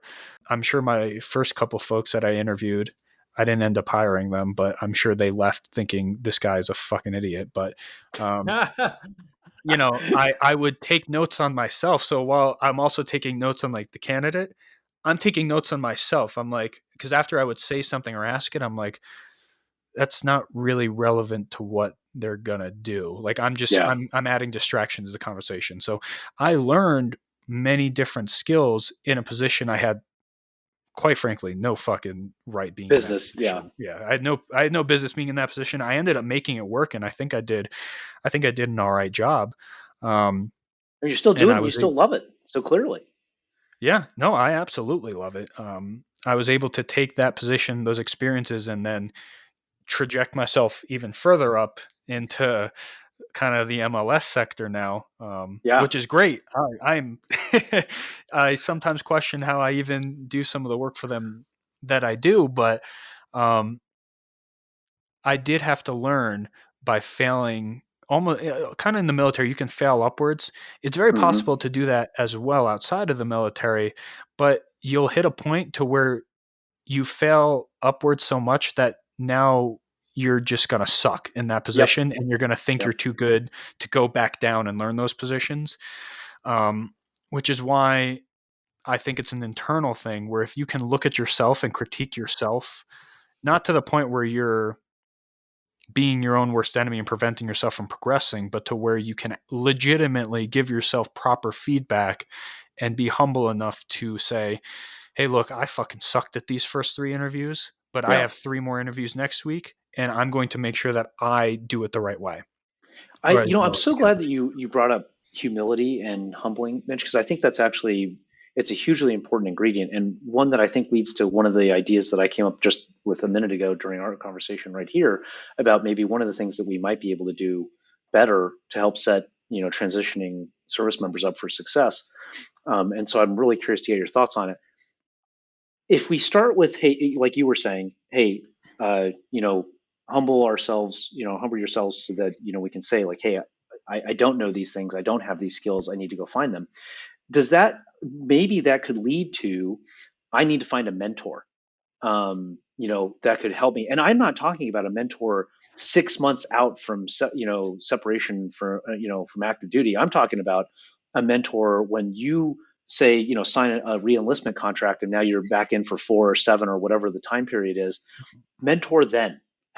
Right. And maybe one of the things that might be valuable, I think, is what if we had a program where it doesn't cost anything? Companies can sign up and volunteer, but what if there was a way to match those who wanted a mentor on active duty, okay, and they were thinking, again, and this is where the government, where the military really could step up, is tell guys, hey, think about this, consider getting a mentor, right? Start thinking about what you guys want to do.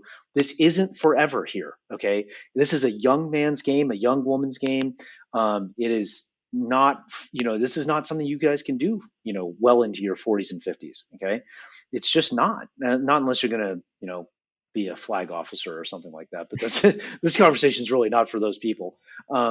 And so what if there was a way where we could match E4s with a mentor, right? So that by the time they were in E5 and they were ready to get out, or they're E6 and they're ready to get out, they've been getting mentored in the private sector for 4 or 5 years. And they're like well equipped. They know what they need to be thinking about. They've been thinking about it a long time. They've been setting themselves up with side hustles and side gigs, developing those skill sets, taking advantage of, things where they could maybe learn Adobe. I know we talked about this a lot on our website in the article that, that I sent you. Maybe you start, designing, parts in Rhino or in Fusion 360 on the side, and you don't have to print the stuff that Nathan prints, but maybe just start with learn how to print the boat that is the test print for when the printer comes out of the box, right? Learn how to do the basic stuff. Yeah. And build that skill set. There's so many resources online. There's so many. Many resources. Honestly, of the mind where this is kind of roundabout, and we've said this on here before, you don't really need school or technical training, like a degree, to get anything these days. Everything is online. The only thing that you get with school is structure. You get structure and you get debt, and that's it. But if anyone 100%. Wants to go learn how to do basically any technical skill, from learning Fusion 360 to game design to art to fucking financial accounting, all of it is online. I learned one of my old degrees was in accounting, of all fucking things. I don't know why. But I learned far more on YouTube than I ever did in a classroom. Just because. Oh yeah. Same with art. Same with everything. I the only art class that I ever took was grade 10 art, and I failed. You learn more from doing. I mean, if you talk to any of our team members here, when their first 3, maybe 6 months on the job, they'll tell you oh, I'm so grateful I went to school and I learned all these things or whatever. Yeah. Man, after that, they're just man, school didn't prepare me for shit. It doesn't prepare you for fucking anything. Yeah. And the reliance on it, and I'm not going to get into school's a scam, all that stuff. It can be used for good, it can be used for bad. It does give you structure, but there's a hyper reliance on it, and within hiring, I'm not going to say in this industry. I've been very grateful in this industry that it is weirdly open-minded towards hiring people that simply have good work experience and portfolios. But these days, you basically need a master's degree to become a fucking barista at Starbucks, so I can't really say anything. But you can learn anything. And I think the biggest things are work experience, the ability to learn on the job, and your portfolio. What have you done before this? And what you're saying right now is exactly that. Get experience and build a fucking portfolio, because you do not need school to do that. And that is one of the biggest scams of this generation. I mean, we talked about this during, last time I was on here and we were having a conversation, right? We don't even look at where people went to school. Actually, that's not true. Sometimes we do. If they went to certain schools, we'll be probably not a good fit. Yeah. Right. And I'll just say it, right? It's oh, West Point, okay. Harvard, okay. Georgetown, probably not a good fit around here, right? And it's no, show me the link to your portfolio. Give me proof of what you can do. I don't give a shit about some professor's theoretical opinion of what you might be able to do in theory in the real world that they don't know about. Yeah. But I think that same thing kind of relates to what we're talking about here, right? I think mentors from the private sector, mentors have been hugely influential and instrumental in my life.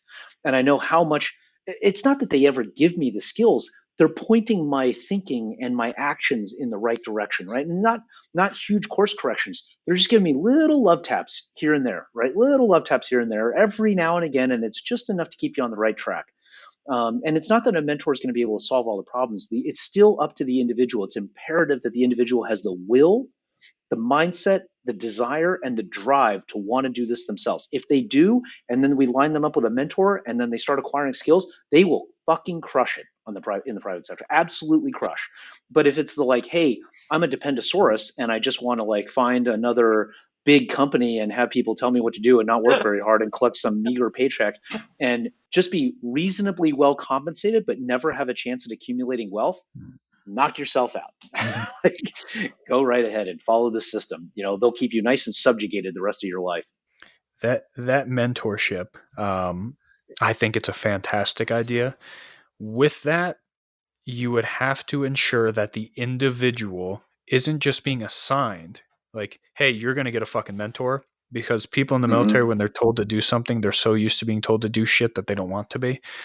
They have to, it's almost like if you make a program for it, the people that are supposed to take advantage of it, a lot of them are just, they're going to fuck themselves, and they're going to I hear it. Yeah. yeah. I will say I had 2 mentors in the soccer industry, very influential. And it wasn't just the helping me kind of, because you don't know what you don't know. I didn't know where the fuck to start.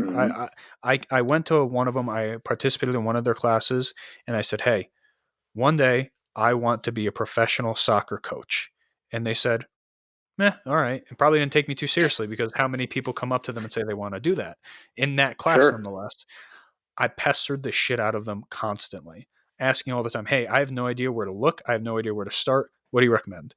And eventually, both of them, 2 separate times in my life, one was later on, my one mentor was able to help me get off the ground. And then I understood, and I think he understood, I was going to surpass the level that he was capable of helping me. And that's okay. That's great. That's okay. More than okay. That's great. That's what every mentor wants. Right. And I was able to move on to, he's an older guy now, really old, but he had coaching experience with idols that I had growing up, like Del Piero, like an Italian legend. He coached with him. He coached, and tons of other people. But I was able to now go to him and be like, hey, look, I am still very young and fresh into this whole soccer thing, but I have goals. This is where I want to be. Can you help me not get me there, but help me? I'm going to tell you what I'm doing. If I'm fucking up, tell me I'm fucking up. Like, I want to know, because I don't want to keep going far right when I need to be going straight and don't even realize I'm going that way. No, you're optimizing against a thing that shouldn't exist, which was an action taken on previous bad intelligence. And that's a really, really dangerous way to have bad decisions compound themselves and then get you into deep shit before you even know it. Yeah. Mentorships would be extremely valuable to people. The first step, though, is that person has to be humble themselves and has to be willing to say, I don't know what I'm doing. I need to go to somebody who knows what they're doing so I can work to get to where I need to be. Yeah. And if we can get soldiers that are able to do that with themselves and find mentors that aren't just going to be pieces of shit, because there's pieces of shit out there that will say, hey, I'm a mentor now, and not actually help people. That would be so incredibly valuable to so many people. Well, again, going back to, you're consistent. You're very consistent in bringing up the theme of humility. And I think, and also another one that I wanted to comment on real quick was about how the military orders people to do things, and then soldiers hate when they just, it's like, okay, well, I don't want to do this shit then, like, or whatever. But I think that actually touches on an area where the military, should take some responsibility, and where we need a change in institutional behavior to help set our soldiers up for success. And where that is, I think, is in the messaging and the wording of how a mentorship program would be presented. It should never be presented as a go out and do this. This is an order. You need to do this. I think the way to and this is how the program could help self-select the people that are the right fit for mentors and mentorship is, hey guys, listen up. This program is available. Okay. It's a resource for you. You don't have to do it. It's totally optional, right?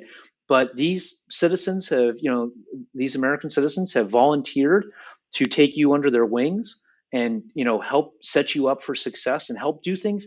This is where the military needs to be humble. Help do things that we can't help you do for your life after uniform service. And, just tell them that. And it's like, but we're not ordering you to do it. We're not forcing you to do it. There's literally no ramifications whatsoever if you don't do this. It is completely up to you. The choice is yours. Good luck. Okay, here's the form, or here's the QR code, whatever. And then on the screening side, I actually think the screening side for quality mentors is very easy.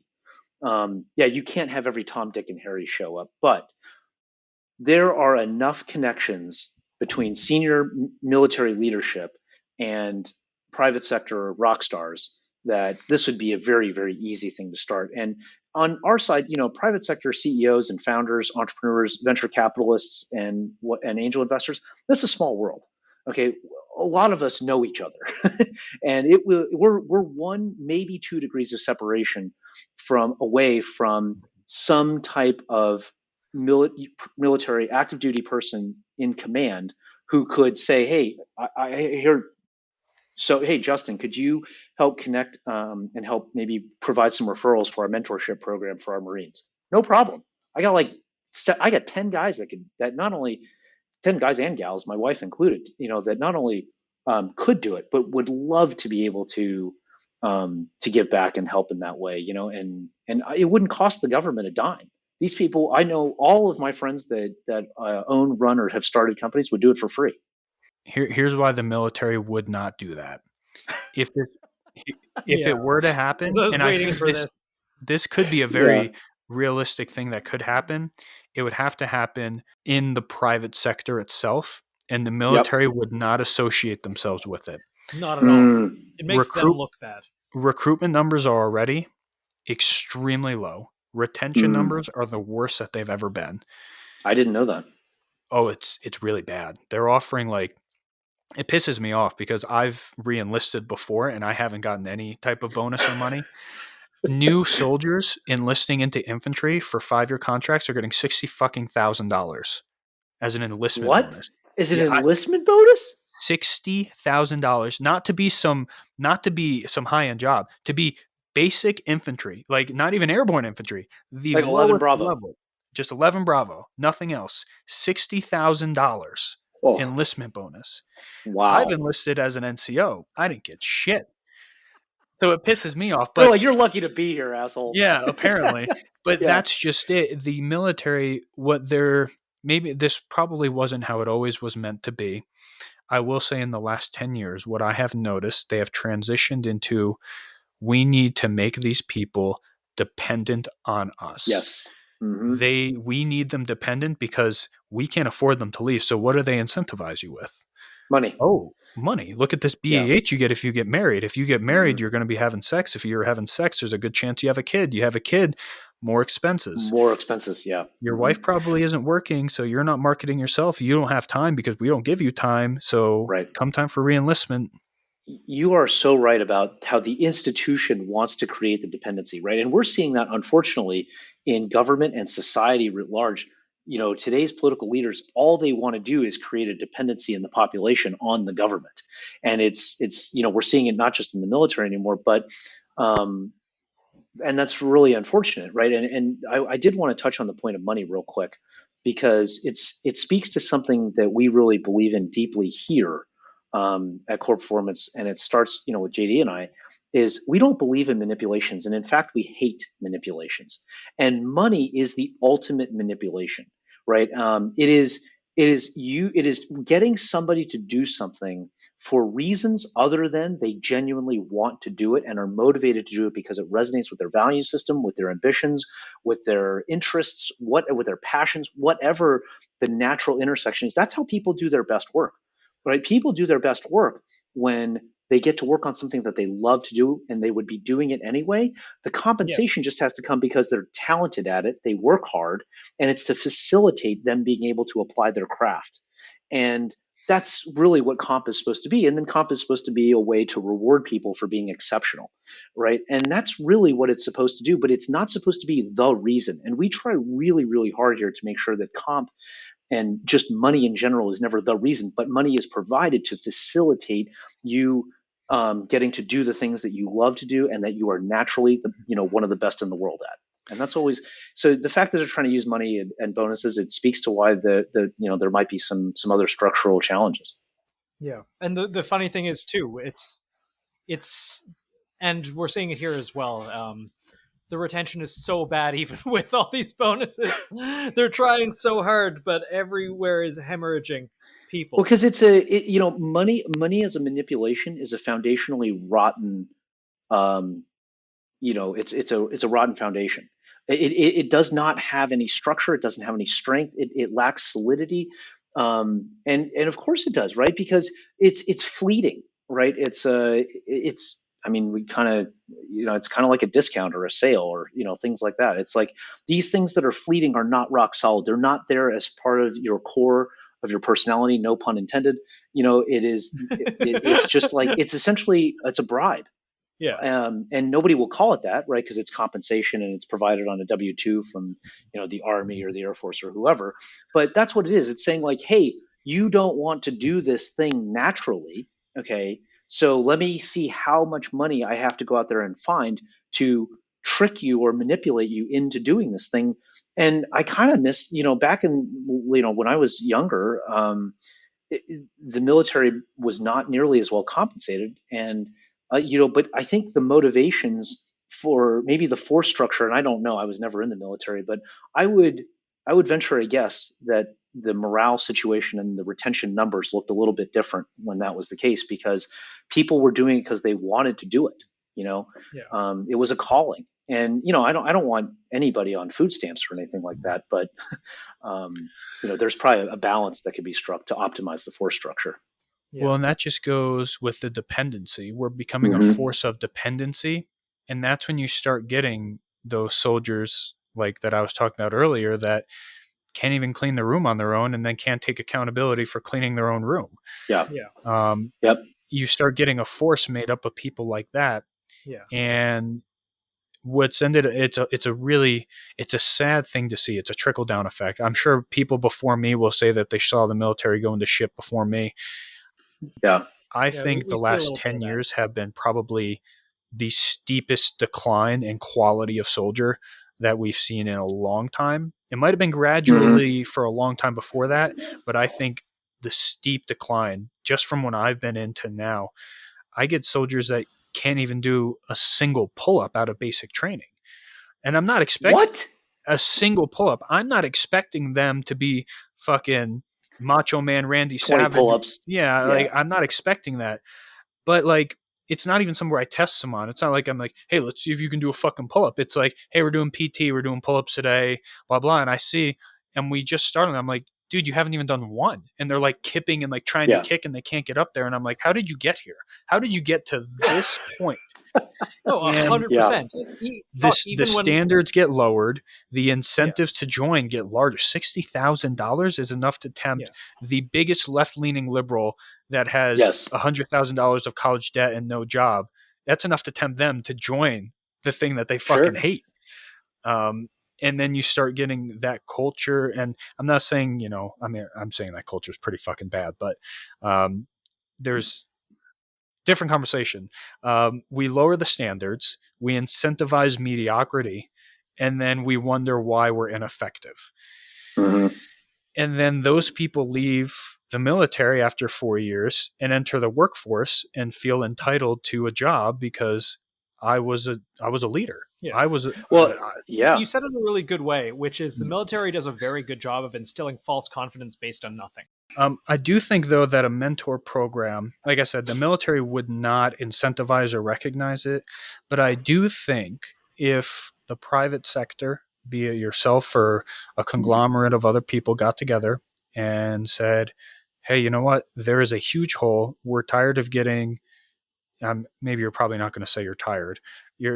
You're frustrated with getting the same applications, saying the same things all the time, and then having it turn into an over exaggeration of skills. We want people to work for us and have skills.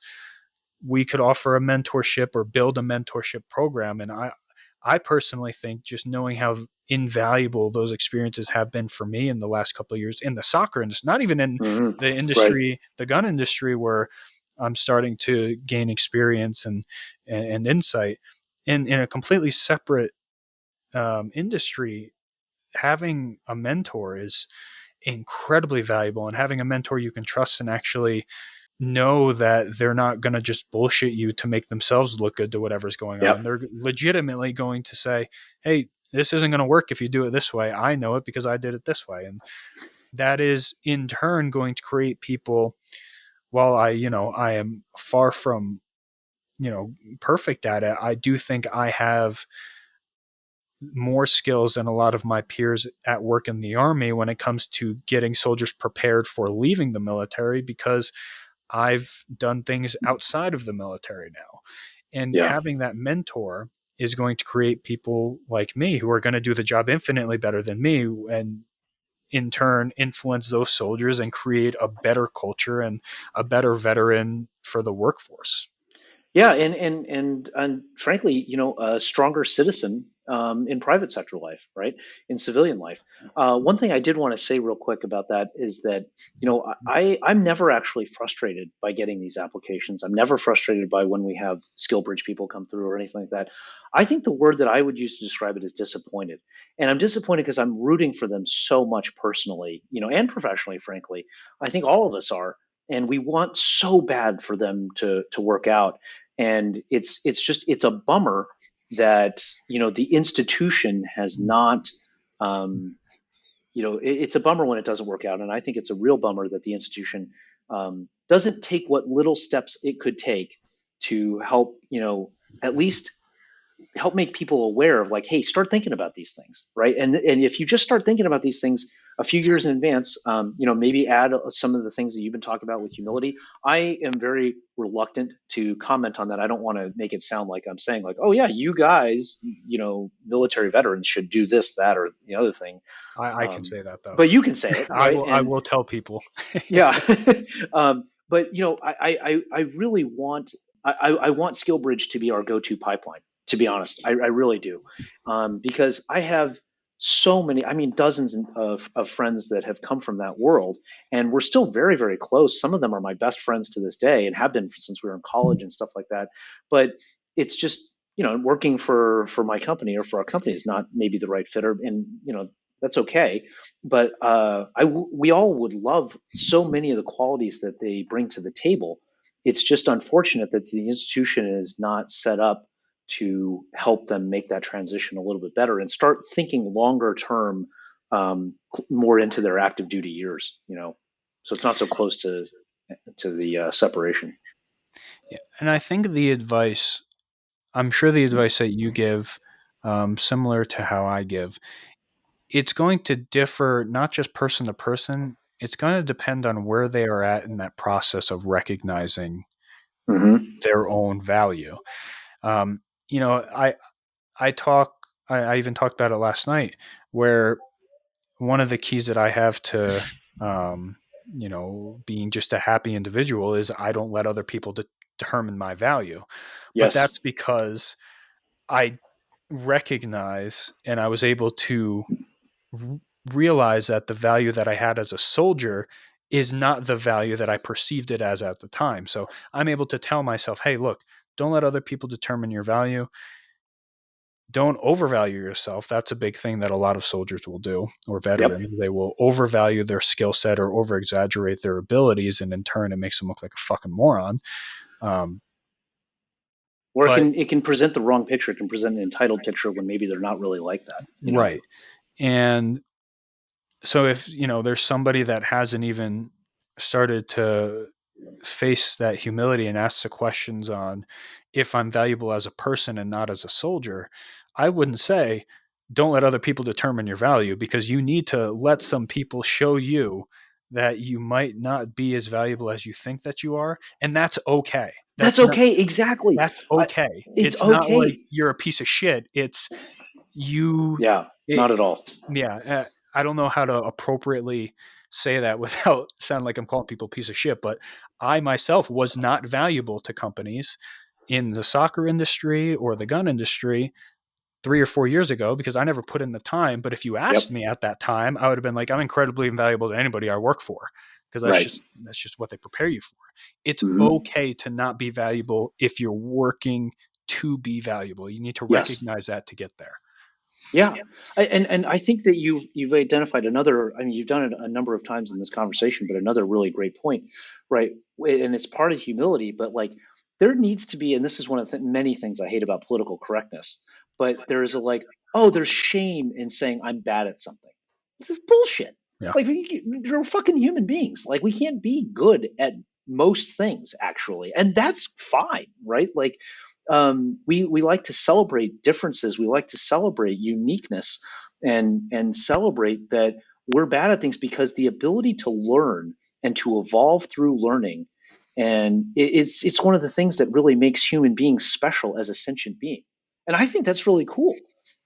It shouldn't be something that we shit on, or that we try to hide, sweep under the rug, or whatever. It's like, yeah, I I fucking suck at deadlifts, whatever, right? Or I am I'm terrible at math, right? Like I can't do accounting to save my life. Like if I had to be a if I had to do balance our books or whatever, like I could do it, but it would take me all year to do 1 month. It takes JD, my business partner, it takes him like 20 minutes, and it's okay that I suck ass at that, and I think that it would be really cool if we could just get to a place where people could say, like, yeah, I'm really bad at this, and there's nothing wrong with that. And in fact, it's kind of awesome that it's not, because it's an opportunity. It's giving you white space, blue ocean, to acquire a new skill.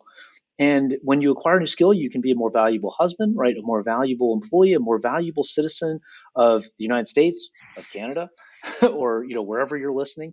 You can be a more valuable member of your and contributing member of your country and your society if you recognize that. Yeah, it's something that I saw when I interviewed people for coaching positions, and it was always veterans. It was funny. The same resumes that you saw, that I'm sure that you see, for a high school coaching job, they would come to me. I was accountable for a $1 million worth of, and Yeah. I don't want to say I got frustrated with it. I don't think frustrated is the right word when I was communicating with them. It was more like, hey, dude, that's great. Just so you know, I'm also active duty. Yep.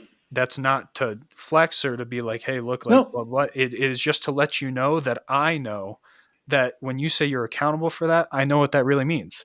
Yeah. And even if this was a position where you were going to be accountable for things, you're accountable for high school kids now. Like, it is very different. Very different. Very, very different. And that, and I'd be like, look, that might be valuable somewhere else. Here, that is not. I don't need that skill set. No, and I think that your point about identity is so critical. And just to be clear, like we've received all kinds of different applications. Junior enlisted, senior enlisted, officers, service academy, not ROTC. Conventional forces, all the way up to SMUs, and everything in between. And all of them have that one characteristic in common. Yeah. All of them start with like, well, this is how the military told me to make a resume. And it's like, well, okay, but there's more to you than being a SEAL. Yes. Right? There's more to you than being a soldier. There's more to you than being a Marine. And being a Marine is something you should be very, very proud of, right? Like, okay, Scout Sniper, 0311, whatever, 0321, awesome, rock on, okay? But like, you're 26 years old, right? Like you have your whole life. That can't be it, right? You are going to do so many. You have an opportunity to do so many more great things with your life. You don't need to let that define you forever, right? You can just let it be a thing that you've done and a thing that you've been very proud of, that you were very good at. Awesome, check. Yeah, we found a lot of that, especially the whole brovet community is, and we've talked about this before, and I'm not going to bang on that old drum, but holy heck. People, it's their only identity that they have, and they only know how to monetize that identity. They do not know how to acquire new skills. And part of that might be their fault. Part of that is their fault. I'm going to tell you that if you are one of those people, it is your fault. That is why that is your whole personality and identity. But there is also that slight part where the military makes you that way. That's what they need. I can't, from a business standpoint, what they do, I mean, it's a pretty good job at what they do. They create dependency, so you have to keep working there. And they extract every bit of value that they need out of you. To the point where it becomes your personality. They make your job your personality, and that is you outside of the military as well.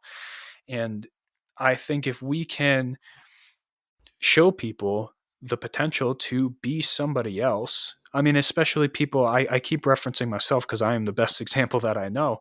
When I was 17, I had no fucking idea who I was until the Army told me who I was. Yeah. The Army told me who I was, and I loved it.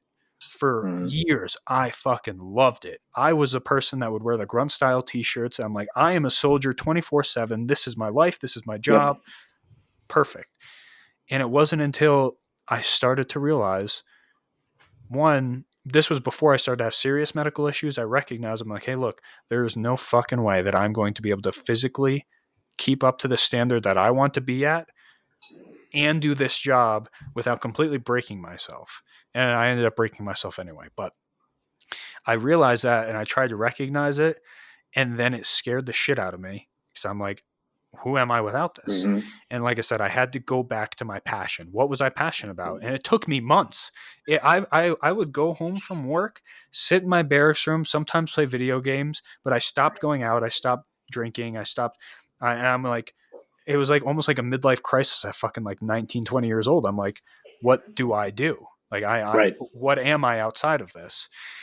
And I couldn't remember or recognize something that I still felt passionate about.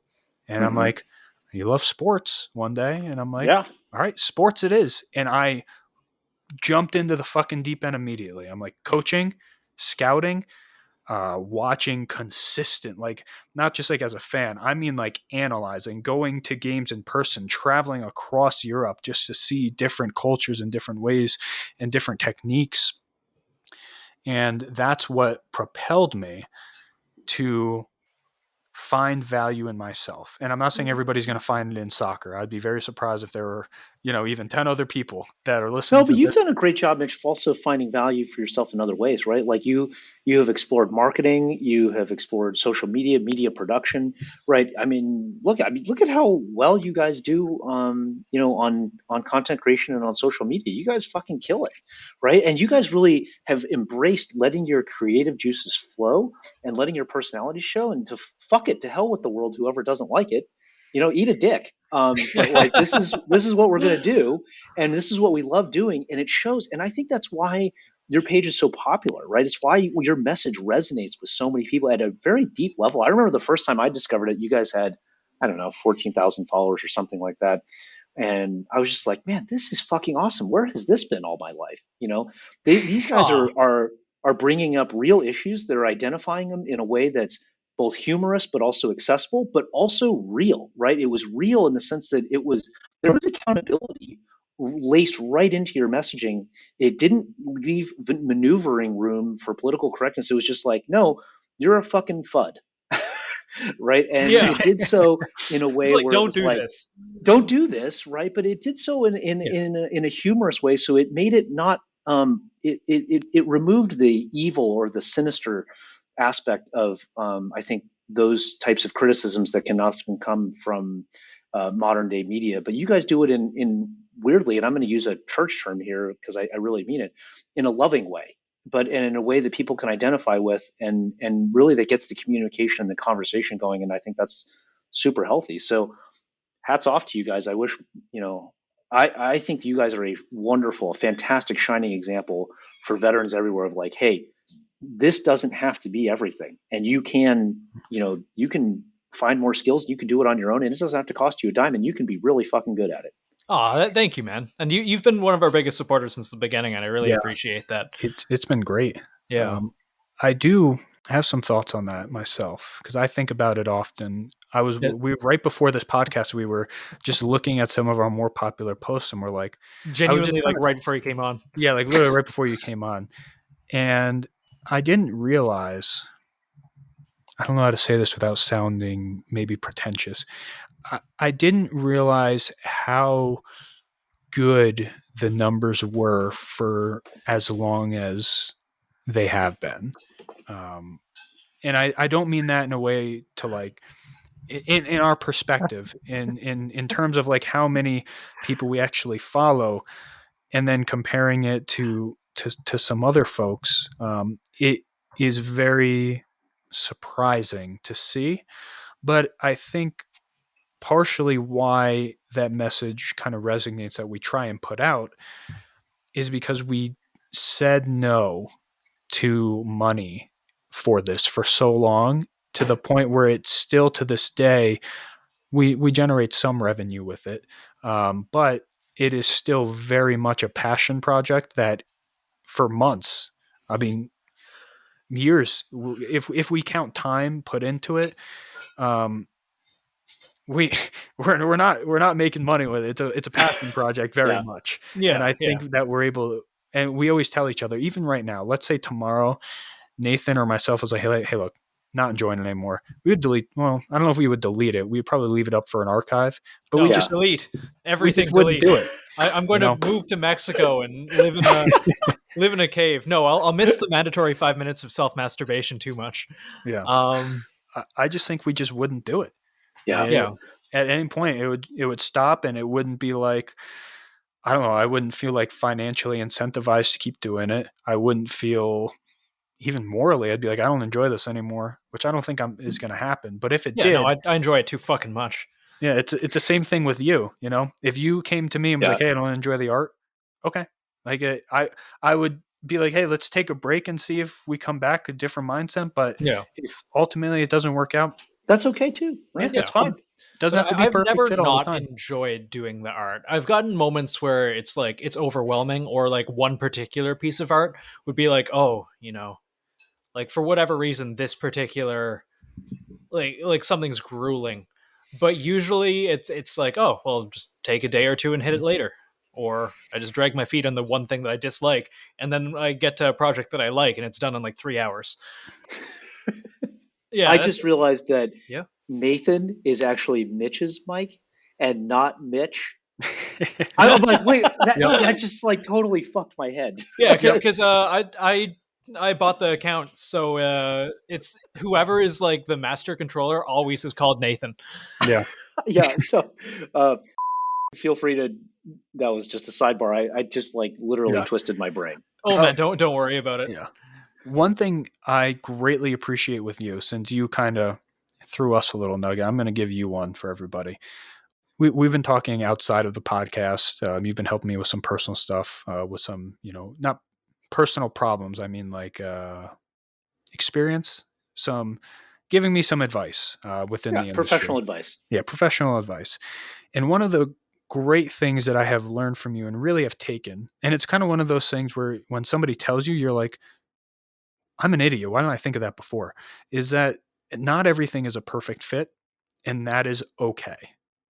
That is one of the most incredible pieces of advice in recent times that I've been able to take and really think about and be like, yeah, I mean, if it doesn't work out, it doesn't work out. Like, that is okay. There's no need to dwell on it. There's no need to try and make it force something to work when it's just not going to. And I think that applies to the conversation that we've had for the last 2 hours with veterans and work. You might think that you are ready and able to force something, and maybe you actually are ready, but maybe a company isn't, and that's okay. Or maybe vice versa. Mm-hmm. It's okay to not have those skill sets yet. It's okay to not be a good fit for a company. Even if you have the skill sets, it is perfectly okay. And I think instead of letting that kind of determine your own value, if you are to that point where I can say determine your own value and have you not be egotistical fucking maniac, if you're able to look at that and say it's okay that it doesn't work out here and I'm not a fit here, I think I'm kind of losing my stream of thought here. It is just incredibly valuable. I'll say that. And I really appreciate that advice that you gave me. It's resonated with me. It sits with me. And it's something that I think about as I move through the situation that we had discussed. And it's helped me a lot because I was able to basically just be like, yeah, it's okay. It sounds super simple and super cliche, but it was something that when I thought about it happening, if it was, I was like, I don't know if I'd be okay with that. Like, I don't know if that's something that I could sit with knowing. And I thought about it some more after you told me that, and really it is. And I'm incredibly appreciative of that advice amongst the other professional advice you have given me off the air. And I'm incredibly appreciative of you coming on and talking with us and helping, anybody that's listening that is going through the transition process, who might be going through the transition process of the military, in a couple of years, or maybe if you've already been through and you're just, kind of starting to figure out that you need to acquire some actual marketable skills, or even just market yourself with skills that you already have. Yeah. Well, thank you for giving me the opportunity to even provide that advice. It's always humbling whenever somebody asks, and I'm very privileged and lucky to be able to be in a position to provide it. So I'm glad it was useful. And yeah, I hope this conversation is useful for people that are listening, and I hope it finds ears, and souls that are doing this, and maybe they benefit, maybe they get a little bit of guidance out of it, maybe they get a little bit of clarity, and it can help them, give them that motivation to go find those skills and acquire them so that they can, be the best version of themselves. I mean, that's the whole reason we're here. So, thanks for the chance to share this with people. Yeah, we didn't even get to talking about the, would you call it an article? I don't know, an article. Yeah. Oh yes, blog that article. was a good read. Yeah, we didn't even get to that, but we're gonna link it in the description. I'm gonna send it over to our production guy who'll include it so people can read. If they're more of a visual learner, like they like reading and learn text. like that, there's a great resource out there that you wrote that I read, sent to Nathan. He read. It's a great resource. I just really appreciate you coming on. This is a topic that I've wanted to cover for months. I've been thinking, I'm like, I need to have an episode where we talk about value as a person, not as a soldier. And every time I went to do it with Nathan, I think we actually did record. We did. And it was one of our very early episodes that we ended up scrapping because it's very robotic.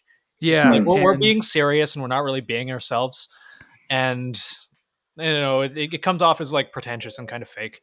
Yeah. And with that, it was also, I only had the perspective of the soldier transitioning outside, and I didn't have the business owner, CEO, or anybody, hiring manager or whatever. Especially one with no military experience whatsoever. It's a different perspective. That outside perspective is incredibly valuable, and I'm very happy I'm able to pick your brain outside of the podcast as well as on the podcast so people can listen and get some value from it too, because there is a plethora of value coming from yourself and many other CEOs or people that own businesses that want to hire people and want veterans to be able to come through that Skillshare program or outside of it and just be successful. And they aren't prepared, and you don't really, it's not your job to prepare us. It's not your job to come and take all these soldiers and prepare them to be a good fit for any company. It is your job to run a company, essentially. Yeah. And because you are a very humble guy, Justin, I'm going to straight up go out, and I will preface this by, we're not doing an ad read. We are not in any way sponsored by Justin or Qore Performance, but go check out qoreperformance.com. They make really, really, really good stuff. Their plate carrier is fucking awesome, and the ice plate is a really, really cool system that you can learn about by listening to our previous episode. Yes. I do. There is one question I did have about the ice plate, and it got asked to me, and I was kind of curious. Yeah. Is there a problem with slooshing? Like after, let's say you drink like half of it, does it like sloosh around, or do you have something in there that kind of prevents that? Or is that even a problem? Not generally speaking, it will not slosh any more than a Nalgene bottle or a Hydro Flask or a conventional canteen. I'm talking about the old school GI canteens, right? The blow molded HDPE variety.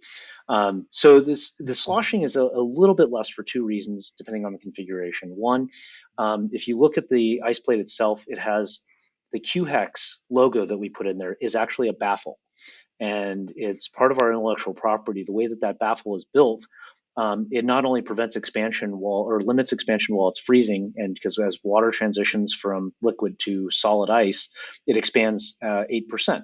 And so that baffle helps to keep the bottle in a consistent geometry, consistent shape. And we designed space into the bottle itself so that the ice can expand into that empty space, and the baffle helps to do that. The baffle also helps to mitigate sound when the water is in pure liquid format. And then when it's kind of half full or it's a little bit less than half full, you can get some sloshing sound. But again, it's usually carried in a sleeve, or it's not going to be any more. It will be a little bit less not a ton, but it'll be a little bit less than a Nalgene or a conventional canteen or whatever. But there's easily there. We did our best to try to make it as silent as possible for as long as possible. And Mitch, you've used a traditional GI canteen and a Nalgene in the field. There's no slosh mitigation in there, whatsoever. But the last thing we did is that as the water melts, as your body heat melts the ice and transitions it into water, that ice also acts as a natural baffle. Clever. Very clever. Yeah, that was a question that got asked to me like a week ago about your product. And I'm like, I don't know, you should probably reach out to them. And then I'm like, I'm going to save it for the podcast, but you should still probably reach out to them because that does sound like an important question. And I'm glad you guys thought of it. Yeah. Always ahead. Always I absolutely plan on getting one at some point soon and attaching it to my AWS plate carrier. This podcast is sponsored by Advanced Water Fighting Solutions. I never planned the ad reads. They just kind of happen, but we sometimes forget, so I have to. Did you get a belt from them last time? I don't remember if we had the deal where all of our guests get a belt from them. I did not, but we will happily throw it up on our social after we kit it all out. If that's part of our deal with them now, where all of our guests get an AWS belt. I wasn't sure if we had that in place the first time you went on, but we do now. It's part of our little deal with them. So cool. Yeah. We'll get you one of those. But yeah, check out AWS, Advanced Warfighting Solutions. They make great belts and plate carriers. Love mine. Both plate carrier and my belt and the assault pack, which I'm really looking forward to. Assault pack kind of blew my mind. It's really simple. I find that I am really amazed by simple things. They have like this mesh bit that keeps it close to your body. So like, let's say you're not using it and you're doing like CQB or you're moving through tight spaces or the woods and there's like branches and shit. Instead of getting snagged because it's just like loose and flopping around, it collapses in and keeps everything tight to your body. So it prevents that, which I thought was pretty cool. And Applied Gear. They make great concealed carry belts. They have Cobra buckles. Nathan wears his all the time. More than I do, to be honest. But good stuff. Use code ArtandWar10 to save $10. We do not get any kickback from AWS. You just save money, and use code ArtandWar5 with Applied Gear. Same deal. We do not get any kickback. You just save money on cool stuff. Justin, thank you very much for coming on again. Please talk about yourself now that we just talked about ourselves and did our ad read. But talk about yourself, what you got going on. I'm sure people already know about Qore Performance, but please take time, talk about yourself. Well, Mitch, Nathan, thank you again for having us on. We really, really appreciate it. Don't worry about it. Always so excited to be able to have these conversations with you guys, and very humbled that you'd make time to have them. So thank you very much for that. Again, qoreperformance.com. I'm not going to, try to self-promote too much, but I think that to the extent that our mission and the reason we exist and what we're here to do to help individuals be the greatest version of themselves and build a superhuman future for American security and American prosperity. If that resonates with you, then we'd love to have you join the community. And if not, that's okay too, But if you strive to be great and you being the best version of yourself is something that's really important to you, then maybe our message will connect. So let's kind of all say about that, and that I probably need to run because I think my team is going to kill me since I am now 29 minutes late for our production meeting. Man. Well, we appreciate time flies while you're having fun. Yeah, we appreciate taking your time out of your day and missing that meeting a little bit. We'll let you get going. Thanks for listening, you very everybody. much, guys. Anytime. Thanks for coming on. And we'll do a part 3 at some point. Sounds good.